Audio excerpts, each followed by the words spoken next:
To be sure, chaos in my mind, constant deja vu. But every time it comes back to you.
Alrighty, everyone, welcome on into Thursday night CEDH pre-game MAGICCON weekend. Oh yeah, the pre-game. The big time. It's the big time. It's the big thing, right? It's what people are coming in from left, right, and center to play in our tournament. Playing in our store, we got a couple of people here, but a couple of cool people here. Oh yeah. So, I mean, you know, we're gonna be here for a while. Might as well come on down if you want. Keep the stream on live. Come watch us. Watch it live here as well. But thank you guys for joining us for Thursday Night CEDH. I'm your humble commentator, Sean. With me as always, Jeremy. And we are Natural 20 Games, located in wonderful Henderson, Las Vegas. Oh yeah. Nevada. Such a great place. So beautiful. What has been known as the Mecca of Magic. The Mecca of Magic. Where a lot of people come because of this MAGICCON weekend thing. A lot of people are excited for it. I'm excited for it. If you're coming in this weekend, you're going to be in town, you know, for MAGICCON, make sure you stop by the shop. Mm-hmm. You don't got to buy anything. Just come sit down, play some games, Chat it up with the staff, and have a good time. Heck yeah. I mean, we got some people in our room today. We have, in seat 1, Brett the Threat on Kenrith, the Return King. King K. King K be ruling this seat on for turn 1. Right next to it, we got fresh into the stream room. Never been on stream before. Richard Q. Maryland Fey Ascendant, Sultai Elf, and Fairy Tribal, Typal, Kindred. All of that fun stuff. Interesting. Across the table, the man, the myth, the champ, XL. Anthony, playing on some Jeskai Hinata Dawn Crowned. Playing some targeting stuff, targeting reducers. Your opponent's spells cost more to target things. Your spells cost less to target things. Mm-hmm. It's got flying. It's got, I think, vigilance or lifelink. Let me double check real quick. Speaking of That which, sounds scary with such a good pilot such as Anthony. heck, I don't want to. Yeah, no, Hinata can't. Yeah, it's got trample and flying. There we go. Sorry. Sheesh. Yeah, Hinata Dawn Crowned. Here we are. Spells cost 1 more to cast for each target your opponent's control, or 1 less for each target your control. So it makes a lot of X spell targets pretty good. And then lastly, we got Hero P. We've seen him a couple times on stream. Yeah. Absolutely. With the good old mono green 6 of Ren and 6 fame. 7. This is literally so this is 6. Ren and 6 is another card. 7. Yeah. And Ren like detached from 6 to go to 7. Become Ren and 7. 6. A 3-mana 2/4 with reach. How fun! I think all of our players are all set and ready to go. Derek the Drifter watching Oh, from my New Mexico. word. Wish I could be there. Derek the Drifter, thank you for coming in and playing CEDH with us, dude. Oh heck yeah! He always plays CH here. Good trucking man over here. All right, good working man. Earned that nickname, drifting along. Oh yeah. Heck yeah! Make sure you're safe out there driving as well, my man. Hope you are having a good week. Yeah, thanks for coming on by as well. You know, Yeah, good to see you, my man. you gotta keep track of the metagame up in the store. You know, Oh, yeah. I understand. What What's people are everybody playing. What's the theme? You know, Anthony's But we always a didn't, threat we here. did- I don't think we hit our 5th round tonight. I think it's gonna be 4 rounds tonight, right? I think so. It might be 4 rounds to a top cut 4 here. A lot of people preparing. I got a lot of people in the store otherwise because we do have our big event going on right now called the pre-game. So yeah, over at our amazing bar. absolutely. So if you guys are coming in, planning to come to MAGICCON, come stop by the bar to pre-game essentially and get some games in. Oh yeah, Get some discounts on your food with your badge. As well we got Magic as players, we got bussin' food, we got content Mhm, creators, we got mhm. awesome drinks, we got a stream that you could watch live in shop even Heck while yeah. we're playing a game of Magic. So make sure you guys come on down and Yep. come hang out at the bar as well. All right, Anthony's starting out, and Hero both starting with a Gemstone Caverns in play with a luck counter. And then Brett the Threat finally officially starting his turn with a fetch into Surveil and passing to Sir Richard. Got a Wooded Foothills. Let's go ahead and fetch away. Probably doing the same thing, surveilling one into to hopefully get through our deck a little bit faster here. Both Anthony and Hero have pitched interesting cards here. Anthony, the champ, pitching a Voice of Victory. So he's kind of pitching away one of his Grand Abolisher or Silence effects for his turn here. So he might have to dig deeper for another one, or he might already have another one in hand. So he's fine with pitching it away. Over on Hero's side, I see a World Shaper in the exile zone. A ETB mill cards, and then for a certain amount of mana, return all lands from your graveyard to the battlefield tapped effect. You know, so something similar to seismic or something analyst. I'm forgetting its name. It's a pretty good card, I remember. It is good. Hero is going to be putting out 6 with an Ancient Tomb. 6, of course. Let's re-show here.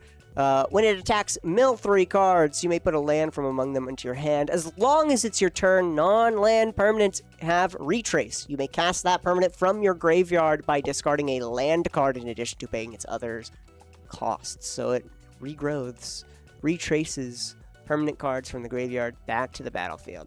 Brett over here is going to be grabbing a Wan Shi Tong onto the field. A wonderful avatar, legendary creature. Flying, flash, vigilance, 1/1. Enters with X counters on it, and you draw half X cards. Whenever an opponent searches their library, put a counter onto Wan Shi Tong and draw a card. Richard's going to be putting out an Allosaurus Shepherd. If I could spell it. Yep, Allosaurus Shepherd. A 1-mana 1/1 Ooh. can't be countered. Green spells can't be countered. Oh! And then for 6 mana, until end of turn, each elf creature you control has base power of 5/5 and becomes a dinosaur in addition to its other types. Oh! So, the last part doesn't matter. What matters is green spells can't be countered. So all of our elves are going to not be countered. All of our Beast Within your Gaias. Beast Withins are not going to be countered. Our wonderful other cards, whatnot, not going to be countered. So we got an Archivist of Ogma coming in, tutoring with the Marsh Flats fetch here. Same with Brett drawing a card from Wan Shi Tong. Archivist of Ogma is going to draw up Anthony's last here, gaining a life. Starting Town also on the field, turn 1, perfect mana. As now it is, Starting Town is just so good. I mean, we already have Mana Confluence, and we already have Brass, City of Brass, right? But now we have a third Rainbow Land that, like, comes in practically untapped in CEDH.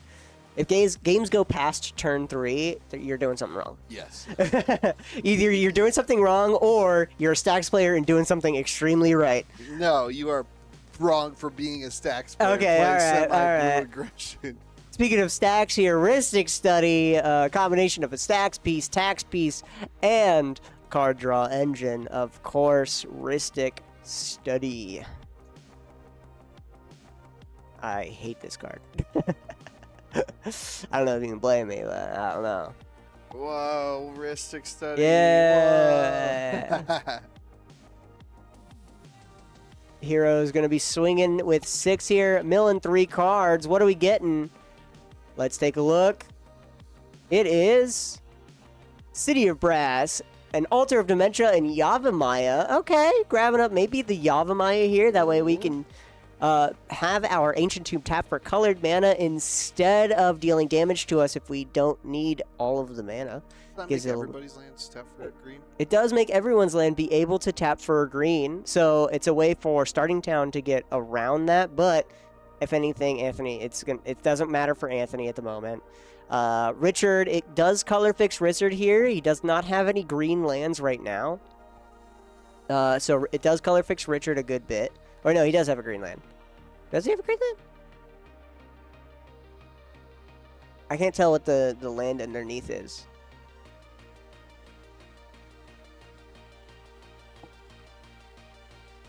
Oh, okay. It's a hedge maze or whatever. Okay, it was the surveil land that is green and blue. We're good. But it does color fix Richard a bit, and it does help. It doesn't help Brett too much here, but it will help Brett here. We got Cruel Captain Tezzeret. Ooh. Cruel Captain Tezzeret from Edge of Eternities. 3 mana, 4 loyalty. Whenever an artifact enters, put a loyalty counter on Tezzeret. Untap an artifact or creature. If it's an artifact creature, put a counter on it. Or -3, search for an artifact with a mana value 1 or less. Reveal it, put in your hand. Then shuffle. We're going to get a Vexing Bauble. Vexing Bauble, of course, whenever a player... No free magic. Whenever a player casts a spell, if no mana was spent to cast it, counter that spell, and then for 1, tap and sack it. 2, draw a card. We're going to move over to Brett's turn here. People have been doing some good amount of fetching, so he's drawn some cards. Wan Shi Tong is now a little beefier at 2. Drawn 2 cards. And he's going to be able to swing with flying for 3. Most likely at that Tezzeret to not allow Hero to get too much value from that untapping ability. Either that or to not get too much value from that -3, that search, the tutor, too good.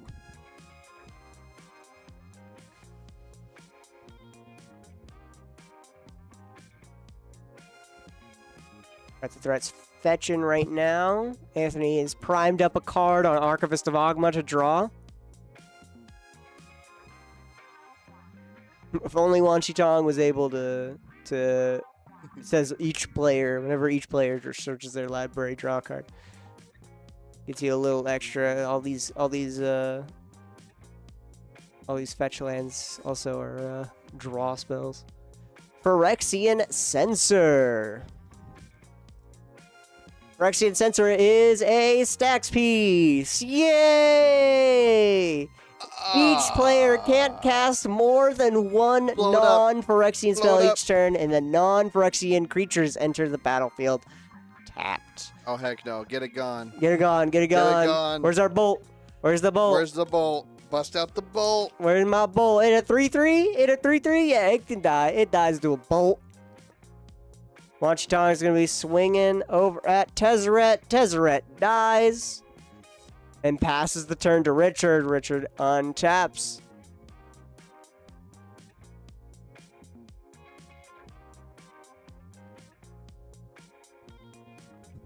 So let's see if we got some Phyrexians up in here. Maybe Richard has a Glissa, Sunslayer. That's a Phyrexian. That is a Phyrexian. Just gonna keep playing Phyrexians. What if I just pivoted and I only have Phyrexian, Elf, Yes. and Fairy? I think I'm gonna play Emrakul now. I'm gonna play Emrakul. My Elf Ball plus Emrakul. Yes. Rich plays out an Overgrown Tomb. Taps for 3 and plays out. Let's take a look. Copy enchantment. We are going to make a copy of Rhystic Study here. Oh boy. Oh boy, we're in here for the long haul. Uh-oh.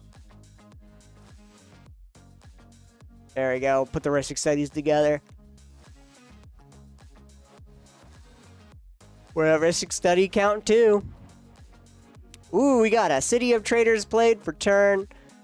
We are ramping up in here, and we're going to play the ball, or Felwar Stone. I think if I look up the ball. The ball! Not a foosball! Add 1 mana of any color of a land that opponent controls could produce. So for right now, it looks like he's able to produce white, red, blue. Yep, he's able to produce all of his colors. He Hero's turn. We're going to swing with 6. Let's mill 3 cards. Why don't we? I see no lands. It is Vigor that he separates out. Vigor is a very interesting card here. I've only seen it like really in a very interesting build with Hans Eriksson. Feel free to look up that card. An interesting build with this. But whenever if damage would be dealt to another creature control, prevent that damage and put counters on it for each 1 damage prevented this way. So Everything is pseudo-invincible. Pseudo-invincible and always gets bigger. Yes. Yeah. You have to kill Vigor first. So, if it's put into the graveyard from anywhere, shuffle it into its owner's library. So, here's going to real quick do that. And then we're good.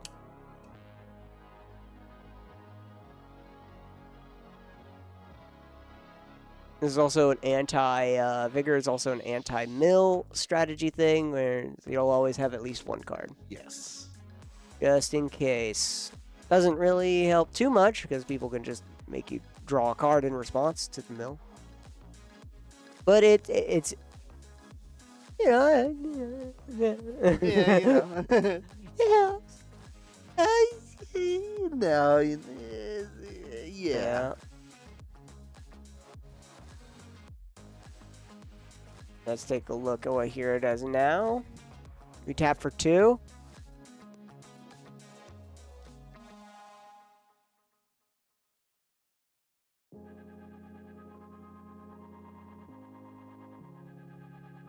All right, we are going to fetch. We also have... Oh, Anthony's also getting his own Wan Shitong the Librarian out on top of his Archivist Fogma. So every time someone fetches, every time someone tutors, Anthony's going to be drawing 2 cards. Oh my goodness. Enters tapped, of course. Hero grabs up a Dryad Arbor. Also enters tapped. It is a creature that is not a Phyrexian. Brett's going to then start going to turn. I wish Dryad Arbor was a cycle. I wish there was like 1 creature land for every for every time, you know. Got a foreign Dryad Arbor in today, or not in today, but I just put it into the binder. Heck yeah, Stepped to buy it. Dryad Arbor's cool. Like give me like a I don't know, like a black one. To put, black Dryad Like a Arbor. like a zombie swamp or something. That'd be pretty cool. I think that'd be sick. Rotten tree. Rotting tree. A rotting mire. Oh, there you go. There you go. Yo, Magic, Wizards of the Coast, pay this man. Hexing Squelcher hits the field. Oh, boy. We are... Brett going? No, he can't go because he is tapped out. Yeah, he just tapped out for it because he paid for Rhystic Study number 1. But now his spells can't be countered. Richard's green spells can't be countered. So Anthony's going to be having a little harder of a time being able to control this board, while Brett and Richard are going to be battling off against each other as for who's able to get faster. Yeah. Who gets there faster? We got Fabled Passage. I'm money on Brett. He got Hexing Squelcher. That's really good. Hexing Squelcher's pretty good. But you know what? I've seen Anthony come from lower, but I mean, he has Archivist, Wan Shitong, and Rhystic Study. Yeah. Come on. Anthony's like Troy. It's like, okay, Anthony has too many cards on his field now. He's about to win. Yeah, he's bound to win at some point, you know? He's just played with his food. He is. He's like, all right, time to get bird big. Got a Phyrexian Metamorph. That's a Phyrexian! Yo, it doesn't count. You can play another card. He can play another card after this. But it does enter tapped. It doesn't have tapped. I don't know if he remembers that. We'll see.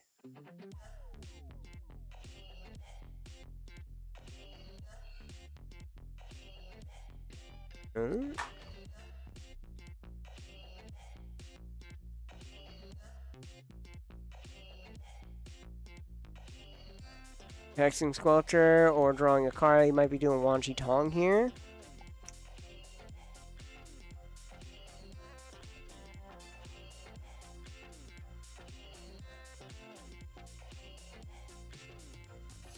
So he might not do Hexing Smelter here. We're gonna do Wan Shi Tong. And we cast a Mox. Oh, there we go. It does not. It is a Phyrexian, technically. Let's see. Does accept it's an artifact in addition to other types. Technically, Phyrexian Metamorph is not a Phyrexian as it enters. So give me 1 second. Okay, 1 second. There's like, all right, we're gonna chill for a sec while Sean goes and make sure things are being sorted out correctly. If you guys haven't already, make sure you guys check out our Discord, exclamation Discord, for in-store updates, updates on product coming out, events, and join our cool community. You know, we got a cool community on there. Also follow us on Instagram. We're trying to hit 2,000 followers on Instagram, and check out our TikTok as well. Exclamation point socials should take you all there.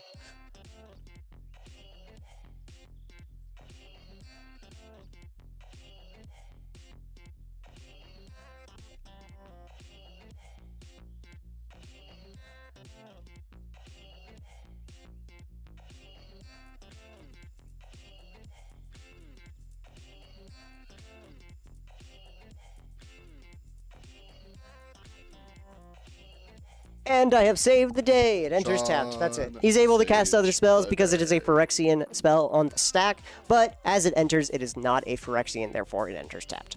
No cap on the stack. On the stack.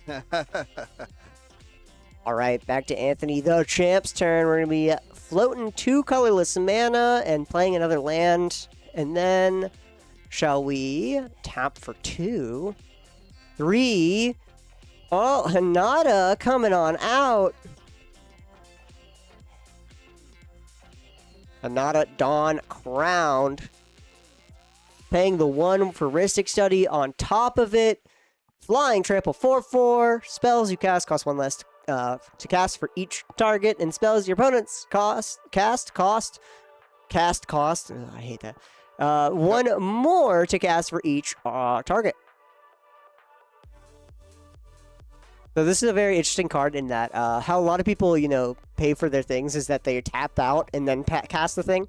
Technically, this kind of incentivizes you to cast out and then tap it, because that's how the correct way of paying for spells is you present it and then pay costs.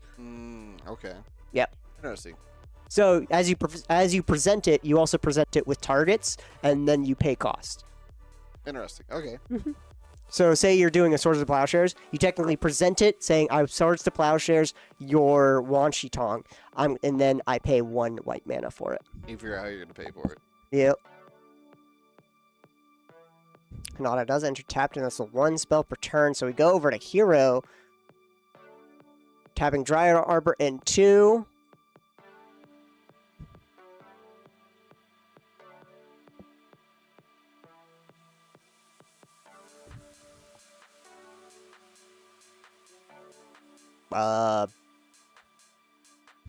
We're going to do Bridge Works Battle. Target creature you control gets +2/+2 until end of turn, and it fights up to 1 target creature you don't control.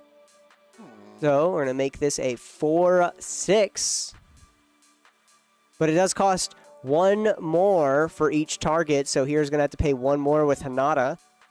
A little bit of a tax piece here. Oh, it has 2 targets, because it fights up to 1 target creature you don't control, and you target a creature you control, so it does cost 2 more. Sheesh.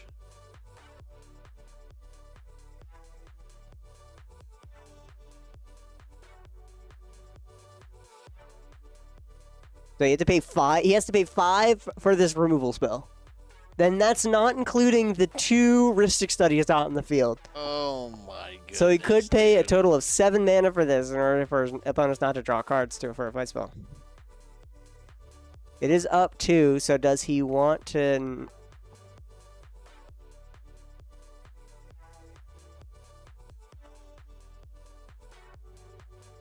We're just trying to convince him to kill the commander. Kill Hanada. It's not bad, because Anthony's kind of scary. So he could give 6 just a +2 here.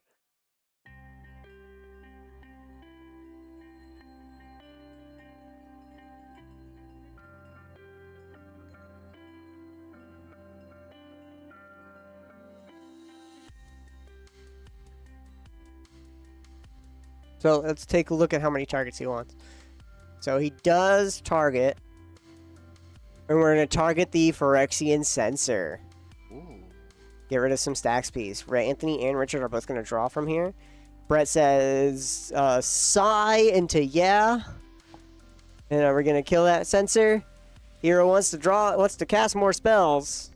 Let's do that. Unfortunately, the battle here costs a lot of mana, so that's all of his mana gone for this turn. So he might have... It's giving his opponents an extra turn.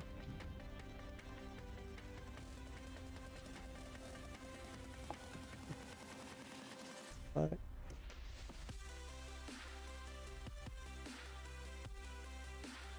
Get the heck out of here, Yeah, you stinking bot. stinking bot. Alright, time to update our friggin' moderation.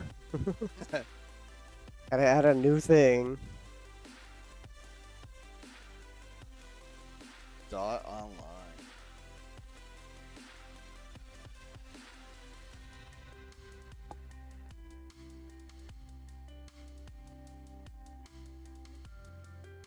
Alright, but there we go. So we also swing in with 6, so we mill that 3.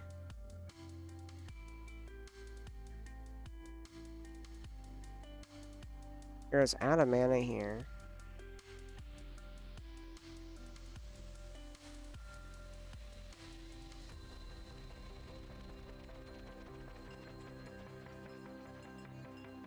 We're going to play a Homeward Path. We're going to tap it for a green.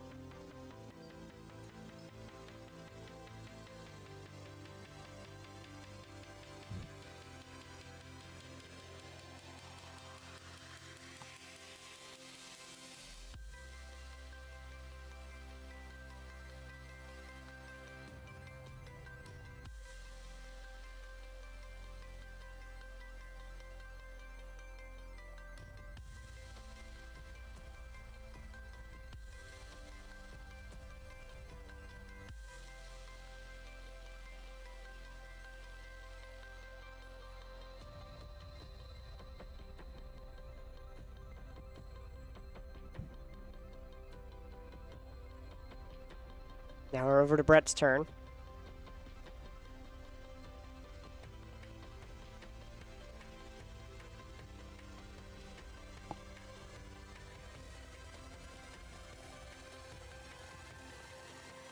Aethersworn Canonist stacks piece once again.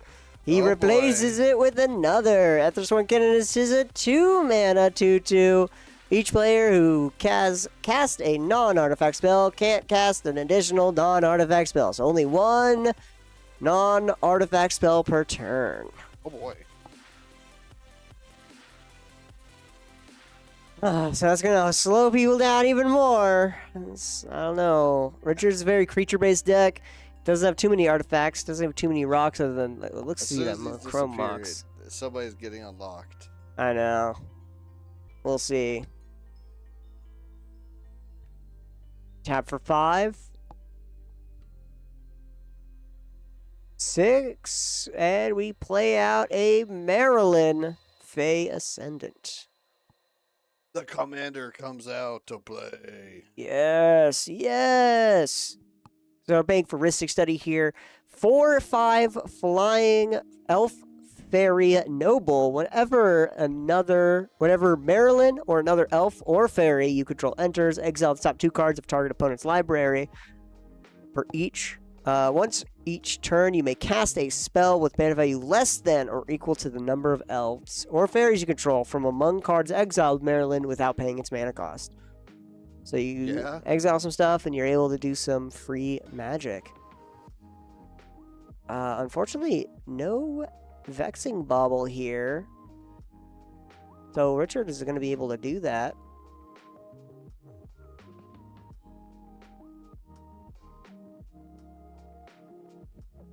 So we do bounce. We bounce Canonist back to hand here, going into Anthony's turn.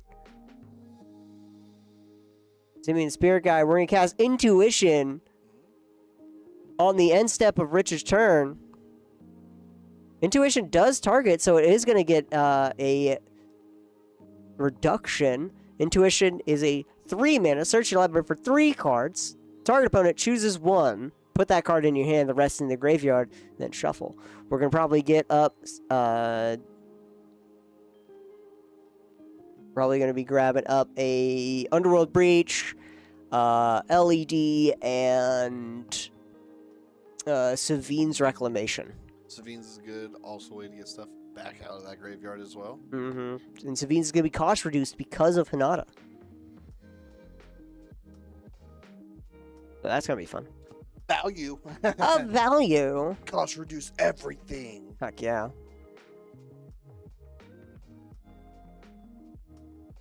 Alright, we take a look through our library here. This is my guess, at least. That's my guess. I don't know if he's going to actually do it that way. Maybe he already has one of the pieces in hand, so he probably goes for Brainstorm. Do you have like a vision? I have a vision. That's so Sean. That's... Nah, I'm having a brain blast, bro. Brain blast! Savine's Rec. Oh, Lotus Petal instead of LED. I was wrong on one of them. You know, I saw a 0 mana artifact. I saw a 0 mana old artifact in my head, and it just happened to be the wrong one. All right. It just happens to be. I can't believe you're wrong, Sean. I can't believe this. Fortunately for Anthony here, Brett revealed that he runs no counterspells. Oh, okay. And Richard is tapped out. With a commander out, oh, granted, it is a commander. Also tapped out. Hero's tapped out, but is in mono green. Oh yeah, I mean Beast Within you. Yeah, it's Beast Within. What's the? I'm trying to remember. It's like the green. It's free if you have your commander spell. I think is like a fog effect. I'm pretty sure. Okay, Lotus Petal. Lotus Petal comes on down. Richard's going to be able to draw a card here from Ristic.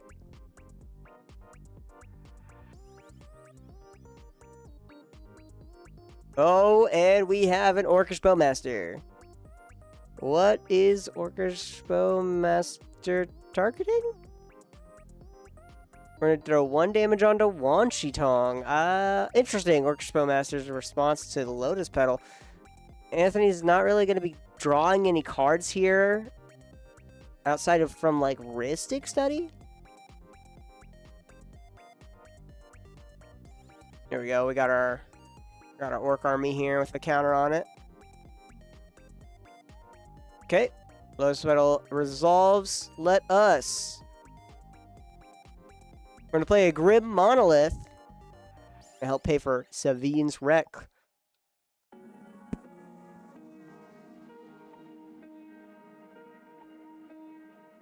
White and 3, Savine's Reclamation.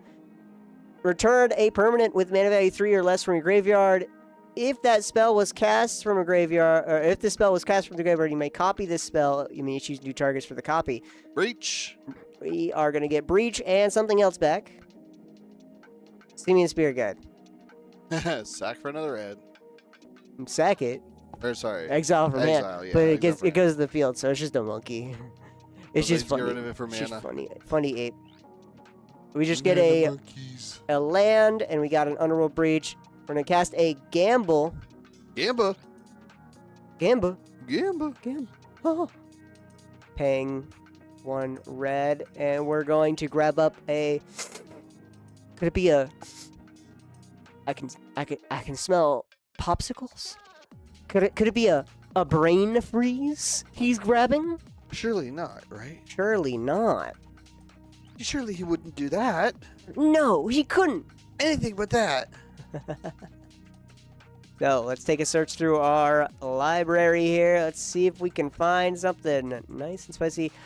Brain Freeze will essentially be going to hand, maybe going to yard here. If that's the case, it's perfectly fine. We have a Lotus Petal on the field, ready to spend. So we do search the library here. Brett's going to draw a card. Richard's going to shoot the Wan Shi Tong. Wan Shi Tong's going to go to yard, which is perfectly fine. If anything, that fills up Anthony's yard even more. Mm-hmm. Anthony probably kind of wants his yard filled up. There's the Brain Freeze. We're putting it into the yard. Brett was able to rip it. But we are going to spend one. We're going to fetch here first. Let's take a search through. Once again, Richard is able to shoot someone. Brett's able to draw a card. We're going to take a point off of Hinata. Hinata's a 4/4, so it's going to be some time to be able to get rid of that. That's perfectly fine. Anthony is trying to go off here. He feels pretty safe right now, as he is now going to cast a Brain Freeze. Let's take a look. Oh, that's a shiny Brain Freeze right there. My word. Hitting the light just wrong. Psh.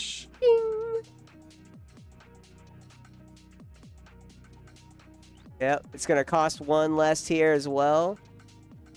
So it's going to mill 15 cards. So it's 4 plus the Brain Freeze. So that's 3 per Brain Freeze here. That's a lot of that's a lot of land. Oh my god, that is land galore. He's finally reached non-land, so it took him forever. Hey, another land on top of it. Yeah. That was straight up like 10 lands in a row. My god. Jeez. All right. Let's going to crack the Lotus here.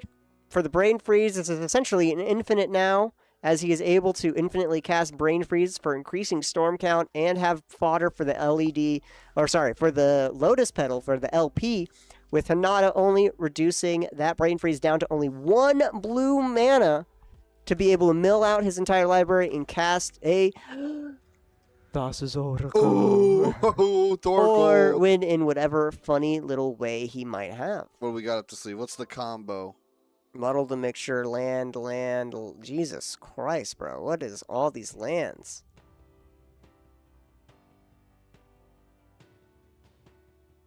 $18, $19, $20, $21. We mill on out here. I see, yeah.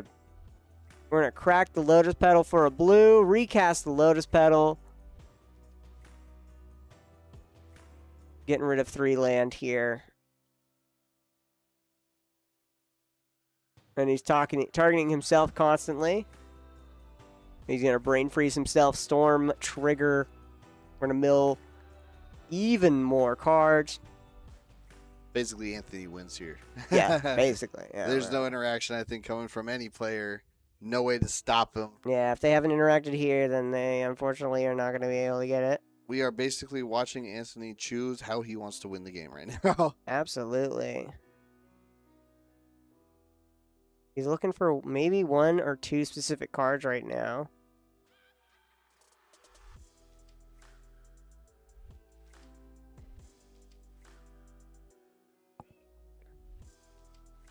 Wonder which what he's gonna cast here.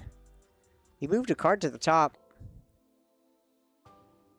Crack for blue. We're gonna cast Reality Spasm. Oh.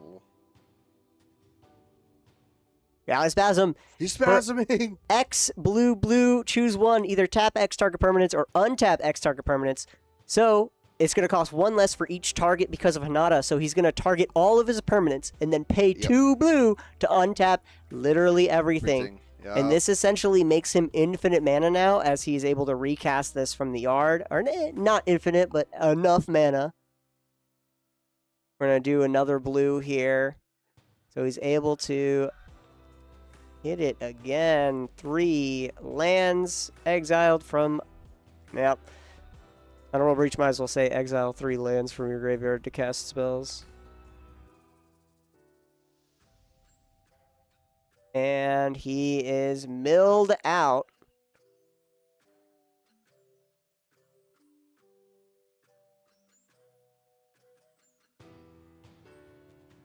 Now he's they're currently calculating storm count here, so now he's going to try to mill out his opponents.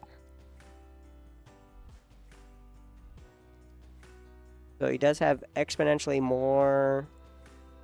So he needs to be able to cast things for free here. Constantly casting things to increase his storm count in order to murder his opponents. We got Nexus of Fate shuffled away back in, so he's now going to take infinite turns.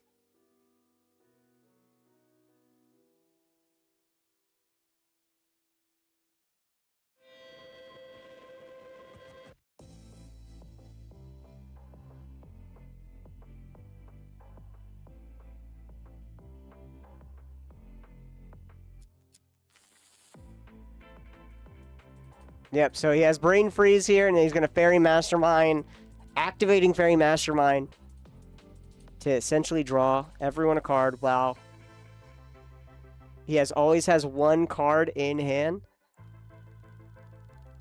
Or he has one card in the deck. He does have Vigor here. So he would be able to, in response to Vigor, right? Hero had that one card here with the Vigor. And in response to the Shuffle of Vigor's ability, he would be able to Fairy Mastermind, activate it on the stack, and make Hero draw a card. Alright. You can always Brain Freeze over the top of anyone.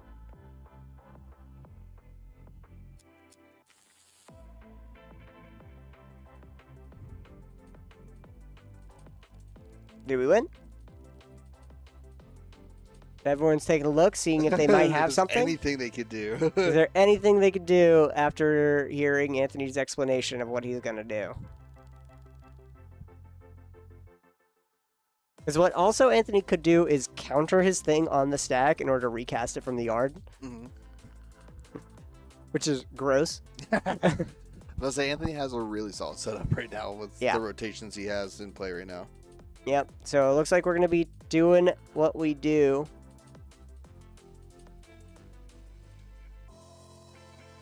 Right now, he's going to rebuild up his exile pile here.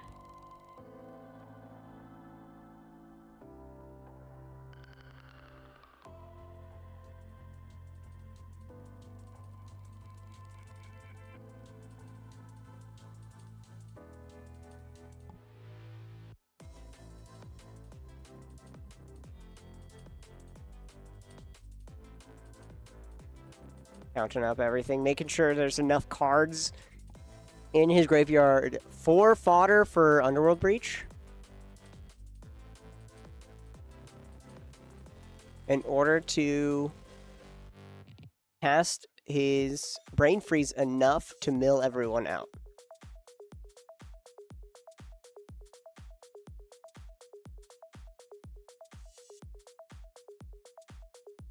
Then also Anthony has infinite turns with Nexus of Fate.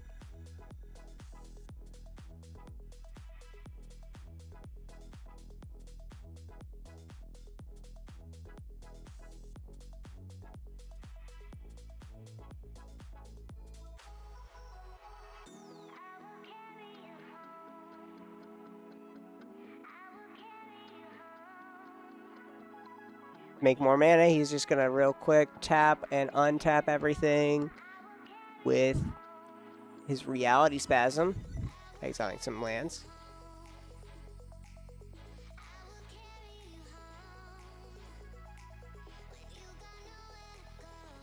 And then he has enough mana to cast out Nexus of Fate infinitely throughout his turn. So he can take infinite turns, mill everyone out for free. Bada boom, bada Anthony's bing. just asking, making sure he wants to go through it. Pretty much waiting for everyone to start scooping on up. All right. That'll do it then. That'll do it. Anthony picks up his cards. He's ready, and he is here, and he is all set and done. The Champ XL takes home the dub. Absolutely. Good job to the Champ XL. Bam. Wins round 1 at Natural 20 Games. Our pre-game event for MAGICCON. Again, if you guys are here for MAGICCON, come to the store. You know, we'll have extended hours for the weekend, Saturday and Sunday. We'll be open till midnight. So when you guys are done with con, if you guys haven't gotten your fill of Magic, come by. Fill her up. Fill her up for the next day and continue. You know, if you have some bling, if you've gotten some cards signed, if you got some new bling that you want to check, you want people to show off, right? Want people to oogle and awe at, come on by the store, and we love to see all of that fun stuff. Heck yeah. So we will be right back for round 2 of Thursday Night CEDH. So stay tuned as we get things prepared and get things ready. See you in a second.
Do I wanna try?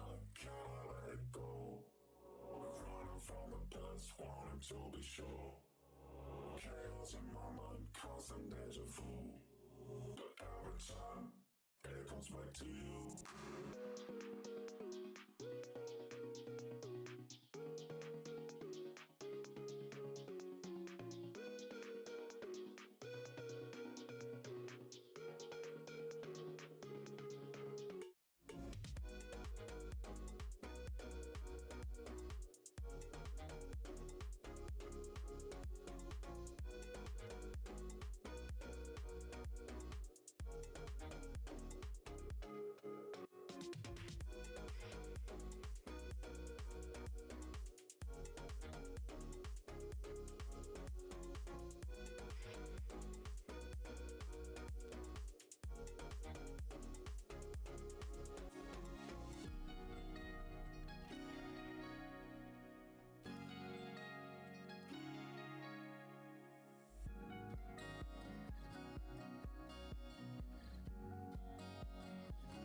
Alrighty, everyone, welcome on back to round two, and we're starting off immediately. Sam S on Rograk Rayhan, Jundin it with some partner commanders. Evan R on Kodama Sakashima, Simic, fun stuff, Simic value. And then we got Curran with that Bant Choco, Seeker of Paradise, Bird, Kindred effect.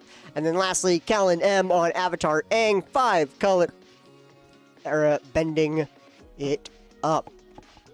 So let us start the turn with a City of Brass into a Elves of Deep Shadow with a Rograk, Son of Roga. Over on Evan, we got a Mana Vault. We're going to fetch with a Tropical Ion coming into Curran's turn, getting a Llanowar Elves out. And then we pass the turn.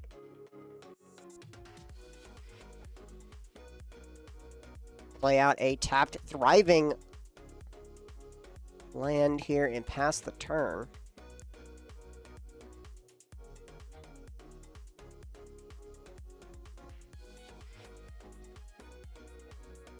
Welcome on in, y'all. It is Thursday night, CEDH at Natural 20 Games. I'm your humble commentator, Sean.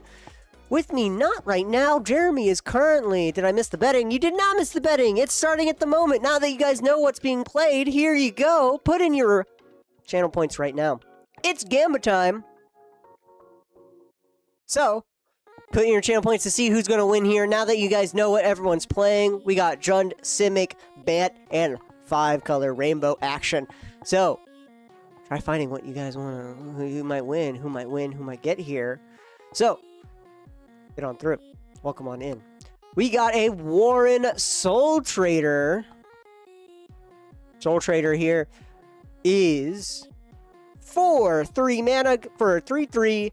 Pay a life, sack a creature, create a treasure token. This is a little bit of an infinite combo with a funny little card. My favorite card, my #1 card in all of Magic the Gathering. Chatterfang, Squirrel General.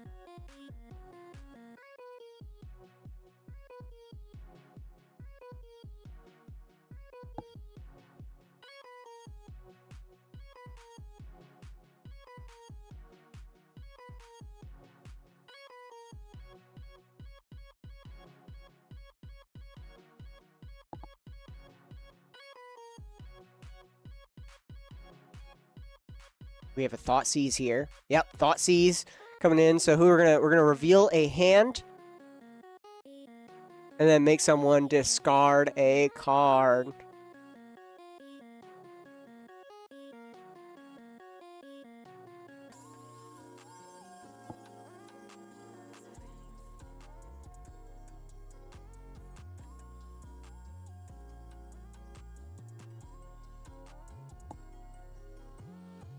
What are we getting?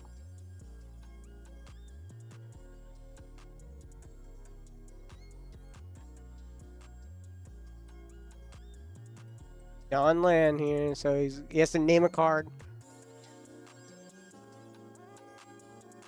To make someone discard.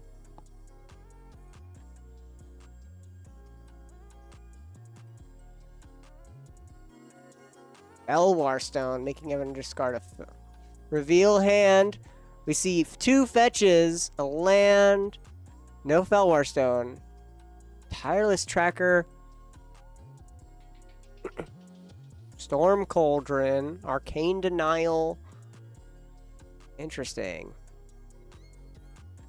Very interesting hand right there.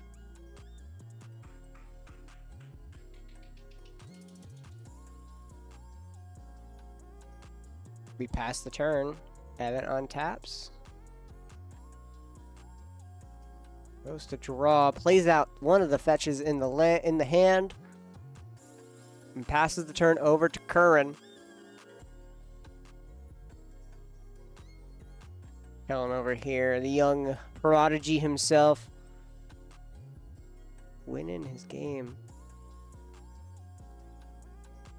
We're going to fetch with an Arid Mesa. We're going to cast out a elf. Finhorn elf. And an Avacyn's Pilgrim. As we just get out a whole bunch of dorks right now. Just trying to ramp as best we can. We move over to Kellen's turn. Okay, 2, we're going to get a Badger Mole Cub on out here.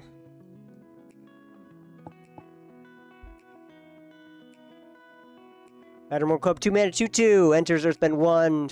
Then whenever you tap a creature for mana, add an additional green.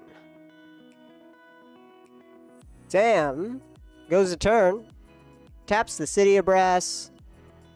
Casts out an Allosaurus Shepherd.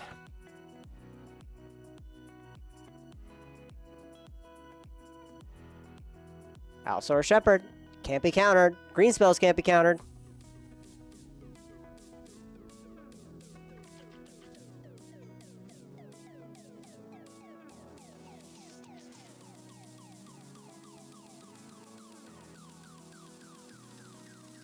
We're going to pay a life and sacrifice the log rag to make a treasure. Is Sam going to try to go off here?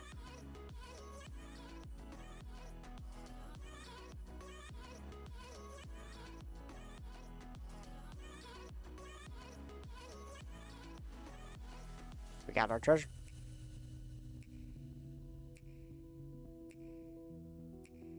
And we could easily start going off and winning the game here. You can see it.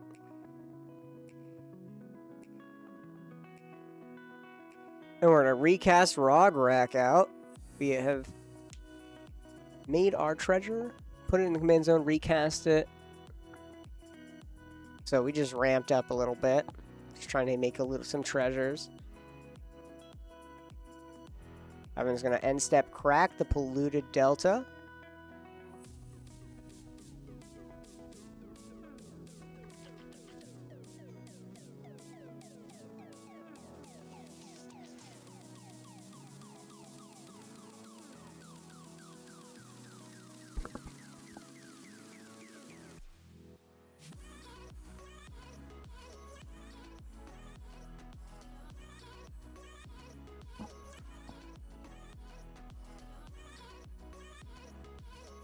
He's got a mana vault and 2 lands out. 5 mana is pretty good. Going into his turn here for maybe getting a total of 6 mana. Current also keeping it up with the dorks in response to this mana vault. Going up to 6 as well. Maybe on his next turn. As he's playing Choco, this Bird Matters commander. It's just Bant good stuff, kinda. Bant dorks and birds. Dorks and birds. Trying to go aggro with it, drawing as many cards. Evan goes in turn, untaps, upkeeps, draws. Let's see that land that we put out. Another fetch. Nope, the basic island this time. And then for 6, we're going to cast out Kodama of the East. Kodama of the East is a 6 mana 6/6 reacher. Whenever another permanent enters under your control, if it wasn't put on the battlefield with this ability, you may put another permanent with equal or less CMC from your hand to the battlefield. So you get a little bit of a 2-for-1 action. You get a Smothering Tithe.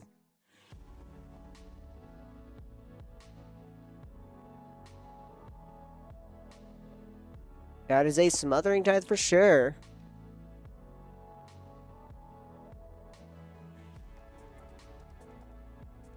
Smothering Tithe here. Whenever an opponent draws a card, the player pays 2, may pay 2. If that player doesn't, you create a treasure token. A little bit of a stacks piece. Kern gets that treasure off of Kellen here. We're going to tap 2 and get out a Joiner here. Something Joiner. A Joiner Adept, or Firebender's Ascension.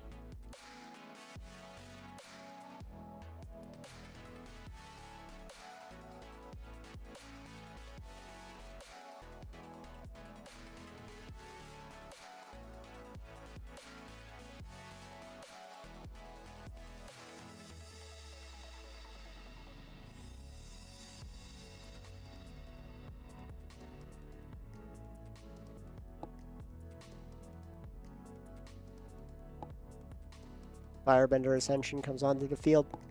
Makes a 2/2 Firebender. Whenever a creature you control attacking causes a triggered ability to trigger, put a quest counter onto this enchantment. Then, if there are 4 or more, you copy that ability, choose new targets for the copy. Interesting. Kellen's trying to manually flip Aang here, what it seems like. Which is going to be very hard. As he's going to be able to Firebend with both Aang and this Firebender, this soldier here. He's already Earthbended with Badger Maul, so he can't do that. I don't know which one the hardest is in his deck. Might be Waterbending. We're going to sacrifice the Elf for treasure, and we're going to do a natural order. Or not sacrifice it to... just going to get a natural order here. Natural order. Sacrifice a green creature, and we're going to search for a green creature. I wonder what he's going to get. I'm going to prime it up because I already know.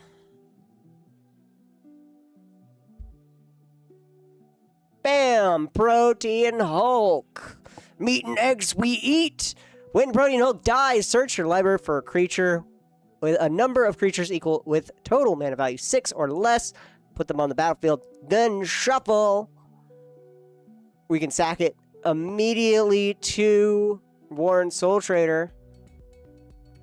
First, we got a Protein Hulk, but then we're going to make a treasure here.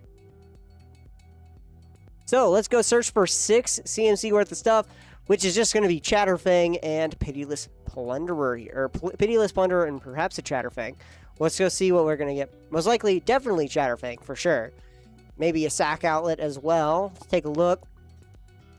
Smell it. I can smell my favorite.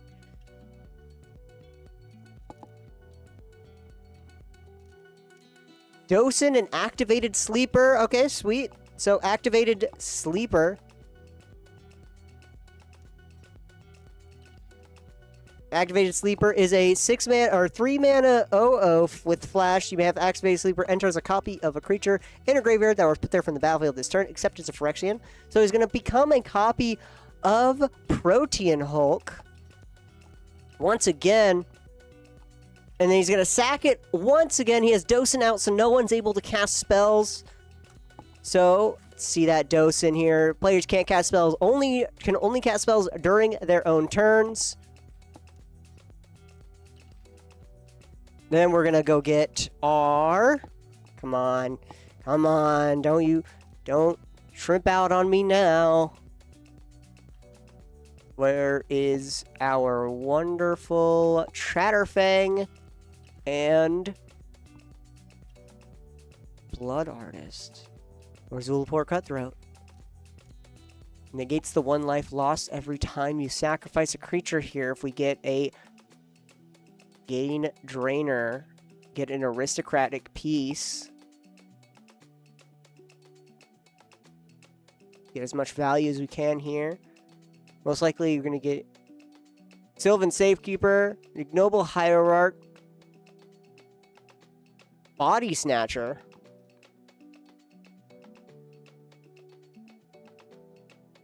Body Snatcher enters, exile it unless you discard a creature card.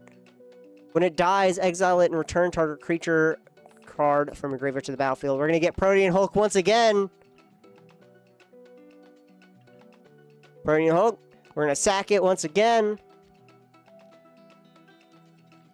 As we got Sylvan Safekeeper. So this is all... He's not cast a single card here. So he's now going to be able to sacrifice lands and Gifting Shroud in response to be able to protect some stuff. Got a Noble Hierarch just to get a little bit extra creatures. Pay Life going to 27. We're going to sacrifice it once again, making another treasure. Sam, just get the Chatterfang already. What is going on? You're already protected. You already got all the things you want. All you have to do is sacrifice an Ignoble Hierarch or even just Rograk, which is the purpose of Rograk, in order to start the combo. Now he's just playing with his food. Now Sam is just playing with his food. You know.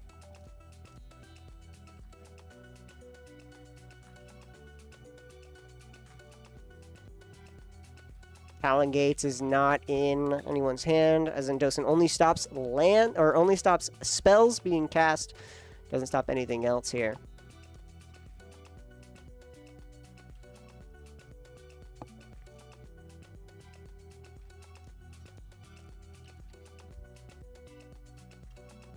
Come on. So essentially, he's going to go probably grabbing Chatterfang now.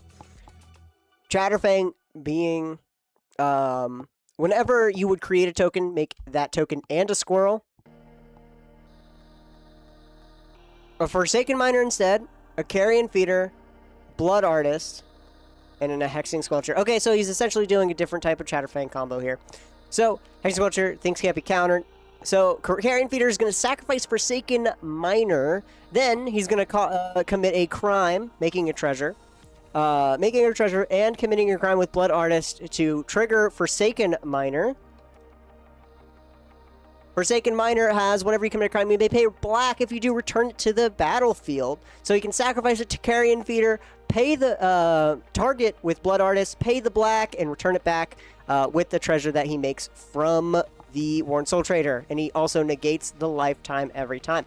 So he's currently going to be showcasing that as he sacrifices it to Worn Soul Trader. Blood Artist is going to target Evan, and he gains 1 crime trigger. We're going to sacrifice 1 treasure here. Yep. We're going to get that Forsaken Miner back to the battlefield. And then we're going to resolve the treasure and going back up to 4. And now he's back on to the beginning of that loop. So he's going to drain everyone. Kern's already scooping up. Everyone gets it. And that is it for round 2 as Sam S in C1 juns it up with Rograk Rayhan. And a Protean Hulk combo ending with that Blood Artist, Forsaken Miner, and Carrion Feeder with a Worn Soul Trader. Protean Hulk, that 1 card combo. This is the reason why Flash was banned in a long time ago. But Sam S got it in round 2. We're going to be going to round 3 here soon, later in a bit. So stick around and wait for that as we get things ready and going. Thank you guys. This has been Natural 20 Games. I've been your humble commentator, Sean, and we'll see you guys in round 3. And then after that, our top cut. Stay tuned. Grab a drink.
Welcome on back to round 3 of Thursday night CEDH.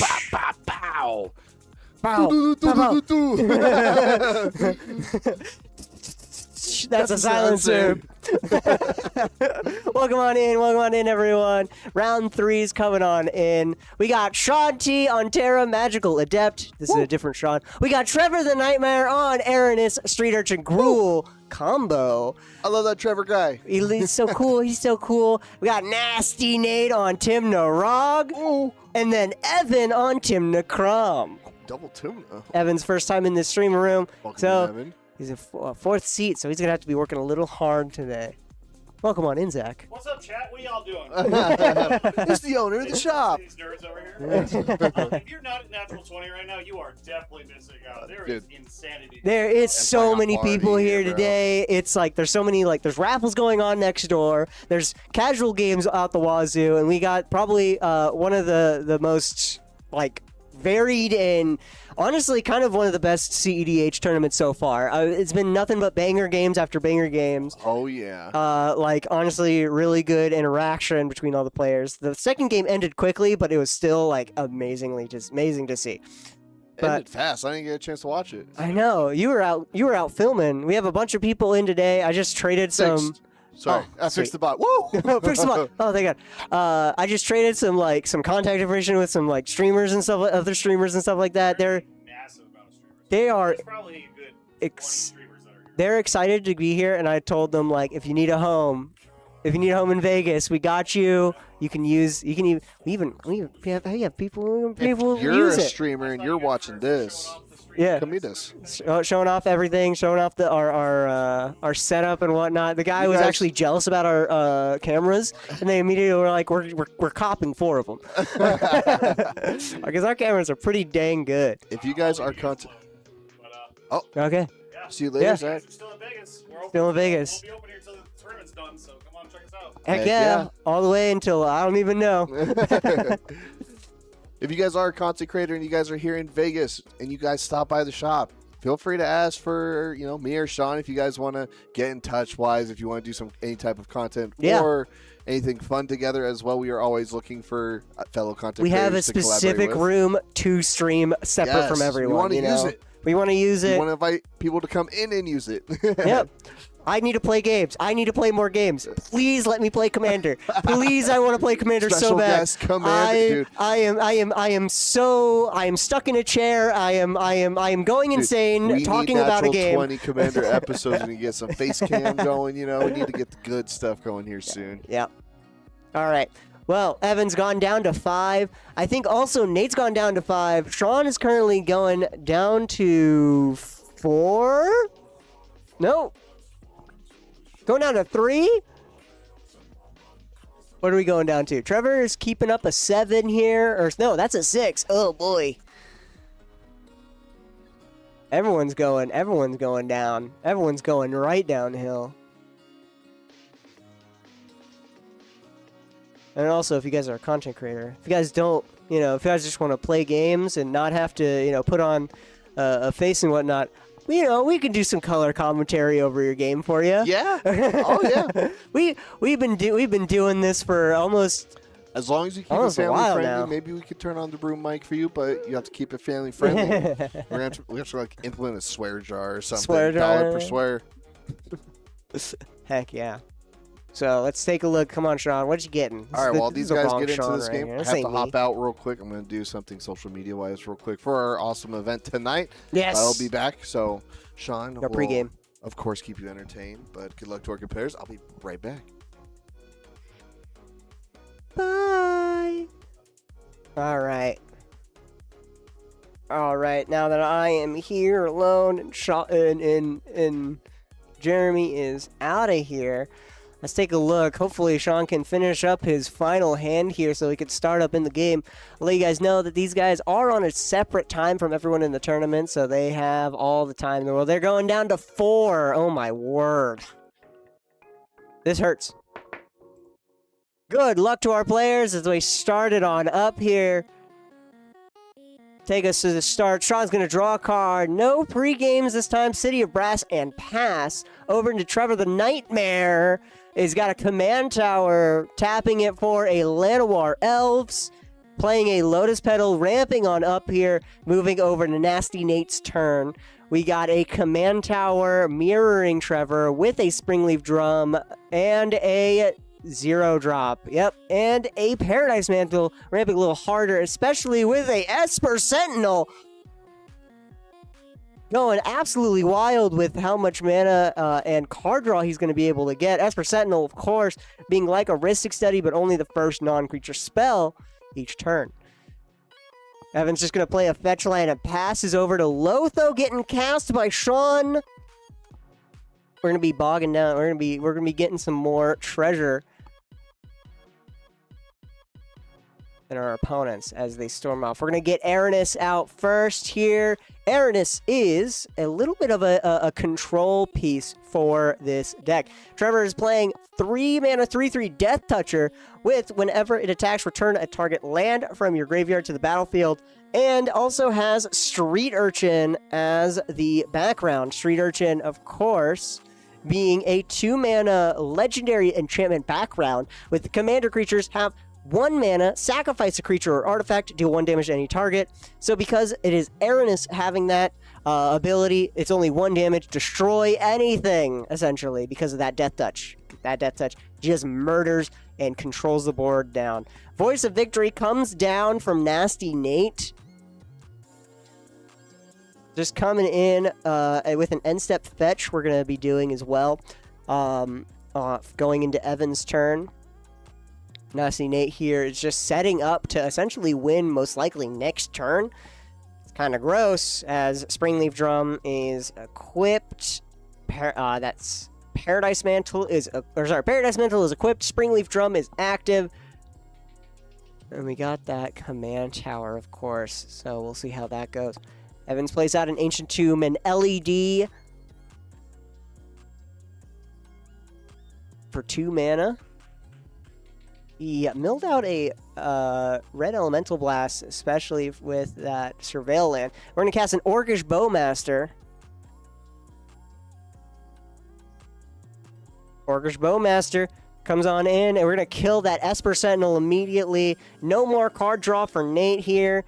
Nate didn't really get to be able to draw any cards. Everything else was cast as a creature spell except for LED, which doesn't really matter. I think he paid for that LED.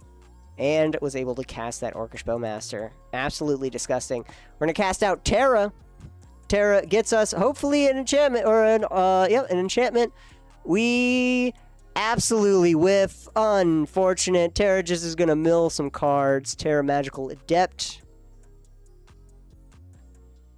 Terra Magical Adept is a 3-mana 4/2, enters, mill 5 cards, return an enchantment milled this way to your hand, and then flips over into something that does not matter.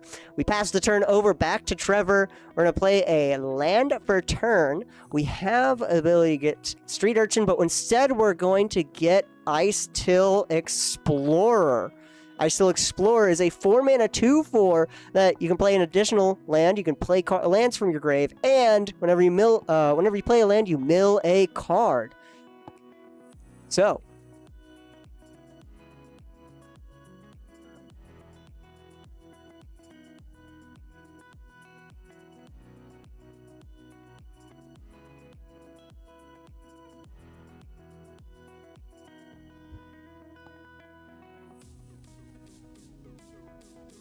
you can't do anything quite yet. There we go. Okay. Nope. Trevor was being a little silly there, but we got our Ice Till Explorer here. Hopefully we're able to cast some stuff out. Street Urchin still in the command zone. We're not able to cast it quite yet. Let's go to combat here and swing in with Aranis. It is a Death Toucher coming in at Nasty Nate here. Does Nasty Nate want to block with his 1/3? I doubt it.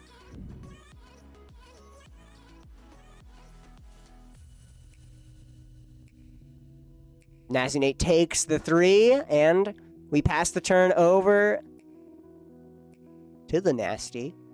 Playing Mardu Turbo here. little bit of that Rograk Silas, but without the blue.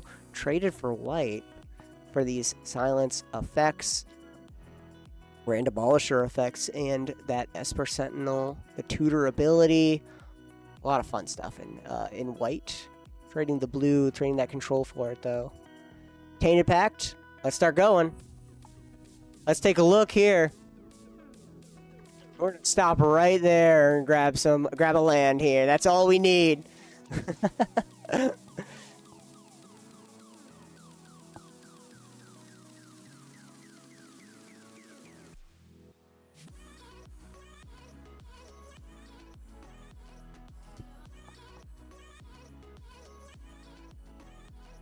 You go to Evan's turn. Evan untaps with 3 mana available. 6 mana if he wants to sacrifice that LED, but I doubt it. We're going to task Tainted Pact.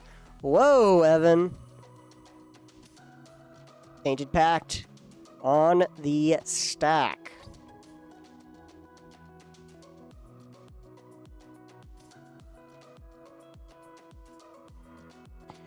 So we're going to reveal cards until we reveal either card we want or a card with the same name as another revealed cards, and we exile all those cards, of course. Put that one card in hand here, so let's take a look. Yep, we're going to Fierce Guardianship. Fierce Guardianship, and it is countered. Let's move over to Sean's turn here. No longer able. We're going to get Taxian Probe. We're going to take a look at Evan's hand and draw a card for only 2 life.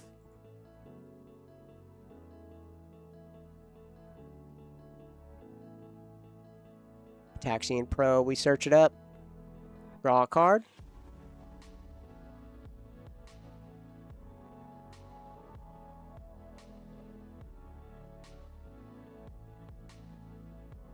Intuition. Intuition, search for 3 cards. Then target opponent chooses 1. Put that card in your hand. Rest in their graveyard. Then shuffle your library. Let me guess what we're going to grab.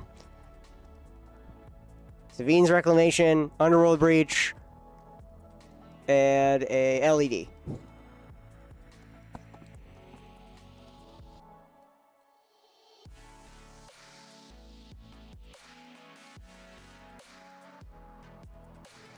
have 2 treasures available.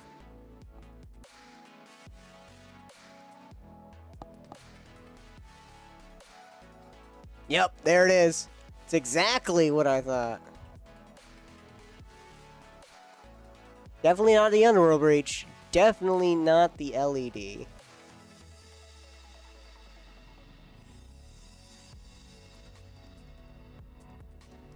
Most likely the Savine's here.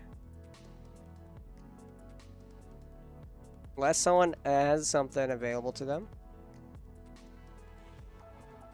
Yep, Savine's is the only choice here. So we get the Savine's to hand as he only has 2 treasures available to him. We're going to tap for 1. We're going to get a Culling the Week. Oh, Culling Ritual, or, yep, Cull the Week.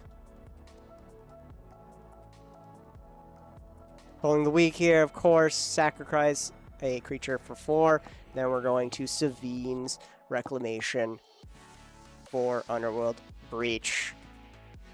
That's it. Sean just essentially wins here as he's going to get some mana for Intuition and then proceed to get some mana from LED to Intuition for the win as he gets it with that Underworld Breach. Absolutely strong card here, as we know, y'all.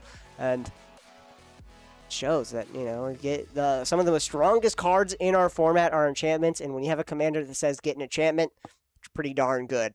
So we'll be back. It was a quick round, my word, and everyone was able to surprised we were able to get that nice and done quick. Crazy, absolutely. As we get to our top cut, stick around and wait as we get things ready. So we'll be right back. I know it was a quick round, y'all. But, dude, there's so much going on in this store right now. If you guys are in Vegas, come on down. We're going to be open till midnight every single week. every single weekday, and specifically for MAGICCON every single weekend. So come on down to Natural 20 Games. My name was Sean. We'll see you guys in round 4 in Top Cut. Be right back.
Do I wanna try? Can I let it go? We're running from the past, wanting to be sure. Chaos in my mind, constant deja vu. But every time, it comes back to you.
Chaos in my mind, constant deja vu. But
Welcome on back, everyone, to round 4 of CEDH Thursday, going almost into Friday. Welcome on back. We got Trevor the Nightmare on seat 1. We are in our top cut 10 this time. We're going to 5 rounds, y'all. Top cut 10. Trevor the Nightmare on Ernest Street Urchin. We saw him. We did not see him last round, but pretty well last round. He only lost once. We got David G on Kefka Court Mage. Anthony the Champ XL on Hinata. We saw that. And then Troy crawling his way back up. Able to get top cut with Azami, Lady of Scrolls, Mono Blue. Trevor the Nightmare is going to be Gemstone Caverns into Vexing Bobble.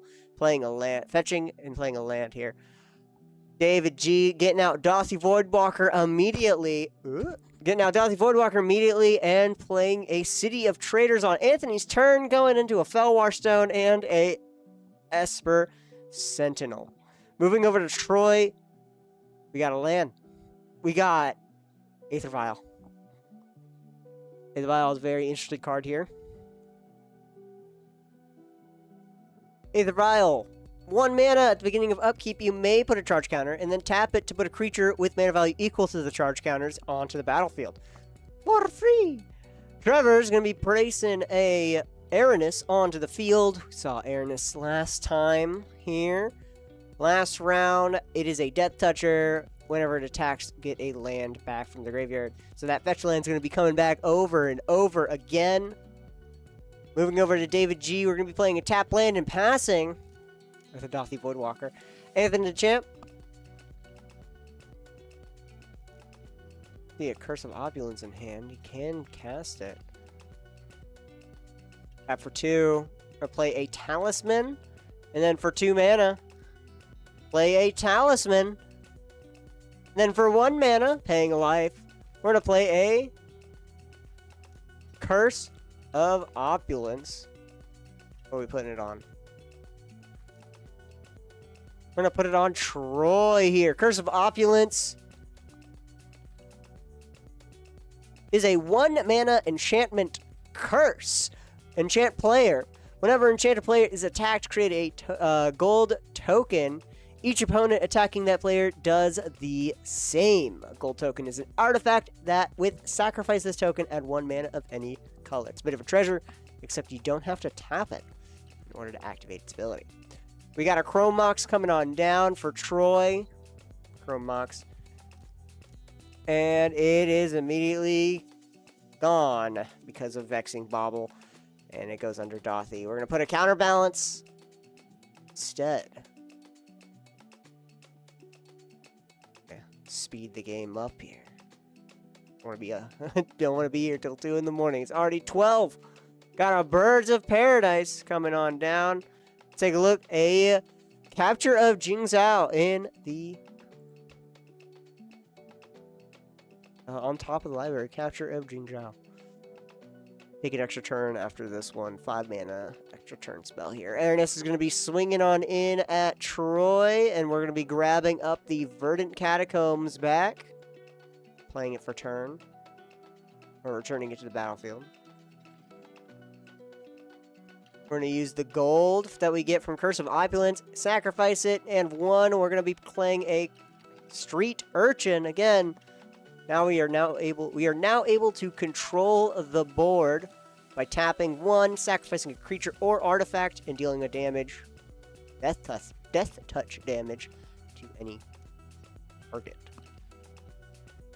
David's going to go to turn here, drawing a card, playing a land.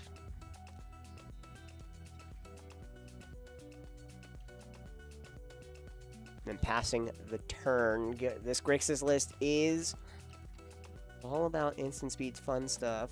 Anthony's going to go to turn, move to combat, swing in 1, get a Opulence trigger. We're going to grab up a City of Traders, tap it for 2, play a land. And for 1, put that City of Traders under Dothy. Wild Research. It's a very fun enchantment here. For 3 mana red enchantment with a white and a 1 activation. Search your library for an enchantment, reveal that card, put it in your hand, discard a card at random. So gamble for an enchantment. And then for blue and 1, search for an instant, put it in your hand, and discard a card at random. So gamble for an instant. Be quite a spicy little play. It is instant speed too, so you can do it on end step. Gamble on end step here. See how that goes.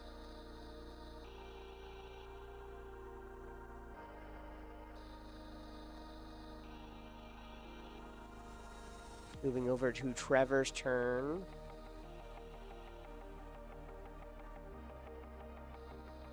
You're going to pay 1, sack a bird, and kill Dothy.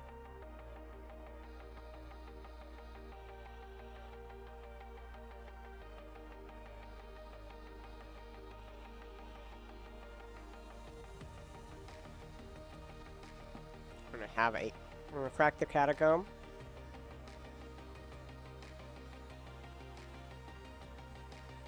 Grabbing up a commercial district here and surveilling 1 before we go into turn here. Dothy Voidwalker is quite a hindrance against some of these guys, as these guys want to repeatedly do actions from the graveyard with stuff like Underworld Breach. Trevor does like to keep some of his cards here, some of his lands in the graveyard, some of his artifact lands, to repeatedly sack to Aranis's Street Urchin ability.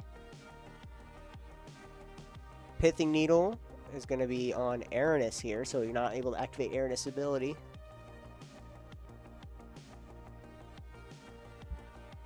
Enters, shoots a card name, activate abilities of that source of the chosen card name can't be activated unless they're mana abilities. So that stops Street Urchin here, unless Trevor has a way of destroying the artifact, which is pretty easy in both of these colors. Force of Vigor, as well as Vandal Blast, or any more cards. We're going to be swinging on in with Aranis and getting a fetch land from the yard, and fetching.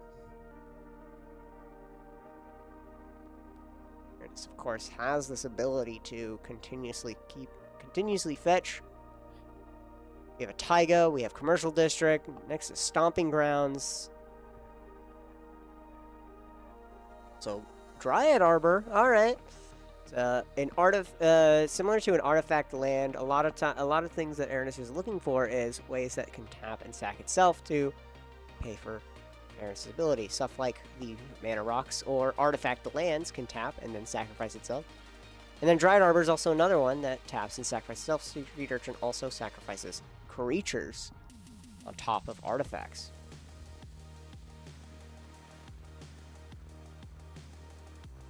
Mercer, keep on swinging at Troy because of that Curse of Opulence. Anthony making these treasures alongside Trevor.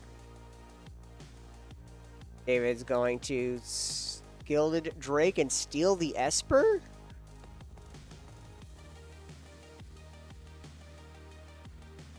Alright, David G steals the Esper Sentinel with Volatile Stormdrake. Volatile Stormdrake, 2 mana, 3/2, flying hexproof from activated and triggered abilities. When it enters the battlefield, exchange control of Volatile Stormdrake with target creature and opponent controls. Then you get 4, and then you have to pay equal to its mana cost, or you sacrifice it.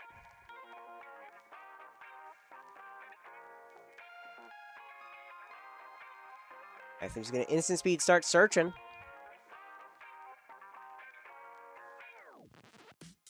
Grabbing up Ristic Study here with Wild Research and try to hopefully not discard it because it is a gamble.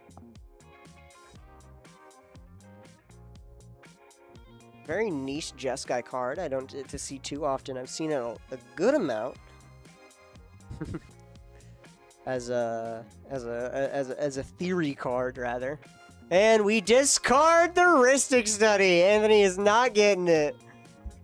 Unfortunate. And Trevor laughs in his face. Oh my word. Ristic Study is gone. No longer able to draw any more cards, especially because Esper Sentinel's gone. So we're going to be swinging Volatile Storm Drake at Troy to get a gold token. Alright. And paying for 4, we're going to, grab out Hanada. Hanada's on the field. It looks like we're countering it. Counterbalance trigger. Yep. Absolutely done. Vesper Sentinel trigger, of course. David is going to draw a card. There you go.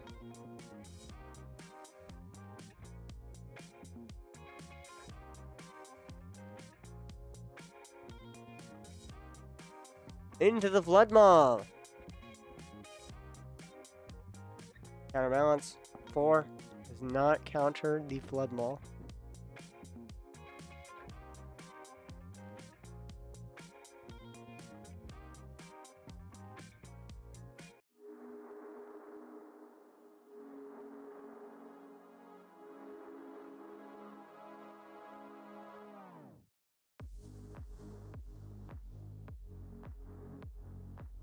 All right, Troy. Going to turn.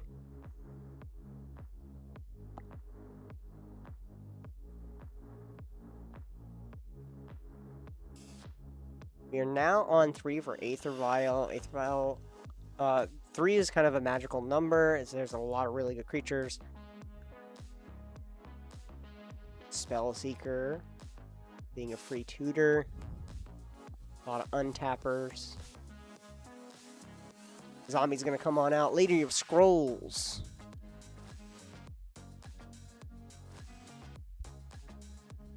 Five mana O2, tap an untapped wizard to draw a card.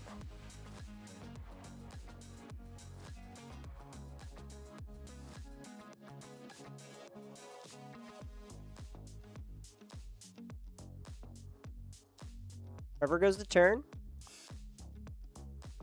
Probably going to be swinging with airness again.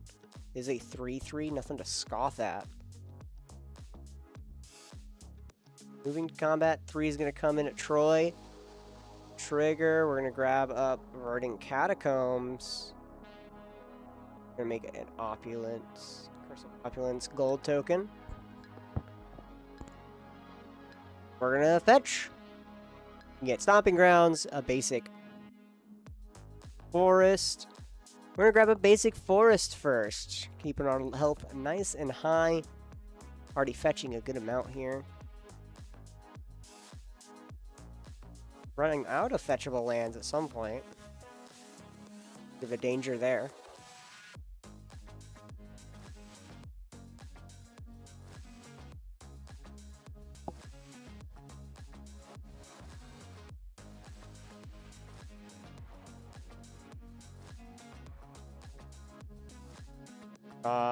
Six mana? Huh? 5, 6. X equals 4. Finale of Devastation. We're gonna search our library for or graveyard for a creature with mana value 4 or less. So X CMC 6, and then there we go. Counterbalance does not counter it. Flip over only an island. We're gonna finale first. We're gonna spend Esper, yep, with the gold token. Let's start searching. 4 mana. Ice Till Explorer.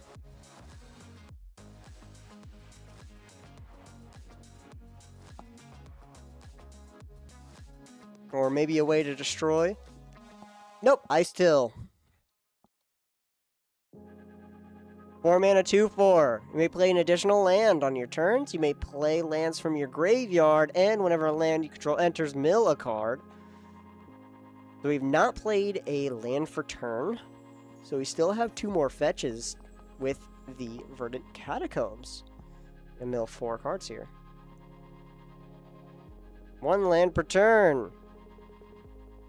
Trigger an Ice Till. We're going to mill a Great Furnace, and we're going to crack the Verdant Catacombs and go grab the Stomping Grounds. Finally.